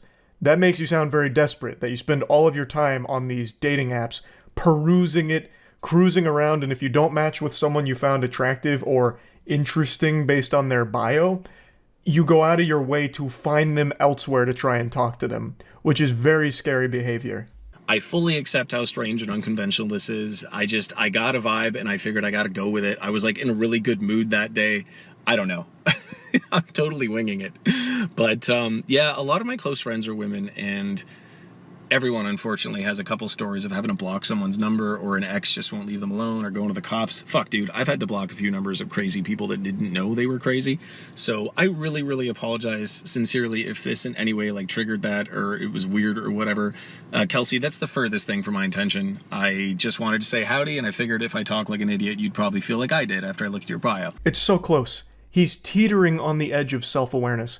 Him saying all of this out loud should have led to this eureka moment where he was overcome with immense shame, and he just presses the eject button and deletes the voice memo and doesn't continue this conversation. Like, he's clearly pointing out just how weird all of this is. He's even going into all of his friends are women who, you know, have stories about having to block crazy people who didn't know they were crazy. Like, case in point, what you're doing here, but you keep trying to, like, make it seem like it's not weird, even though you do keep acknowledging how weird it is. So, like, you're fighting, like, a battle against yourself in your own messages. You are calling yourself out in front of the person that you're talking to as well. It's really weird. Oh, okay. It's not fair. You've seen mine, or sorry, I've seen yours and you have not seen mine. If you want, I will screenshot my Bumble bio. I'm quite proud of it. I think it's pretty fucking good. It represents me well. And what else would I want to know if I was you? Gee, I'm like 6 feet tall, pretty damn handsome. I'd give me like a 7. No, like a 7.5 out of 10 looks wise. I mean, to my knowledge, no one has dated me for my abs or my hair. I'm guessing it's because I'm funny and honest and clearly very humble and go to therapy and emotionally intelligent. It's not a job interview, bro. You don't need to be giving your resume here. Brother, just stop.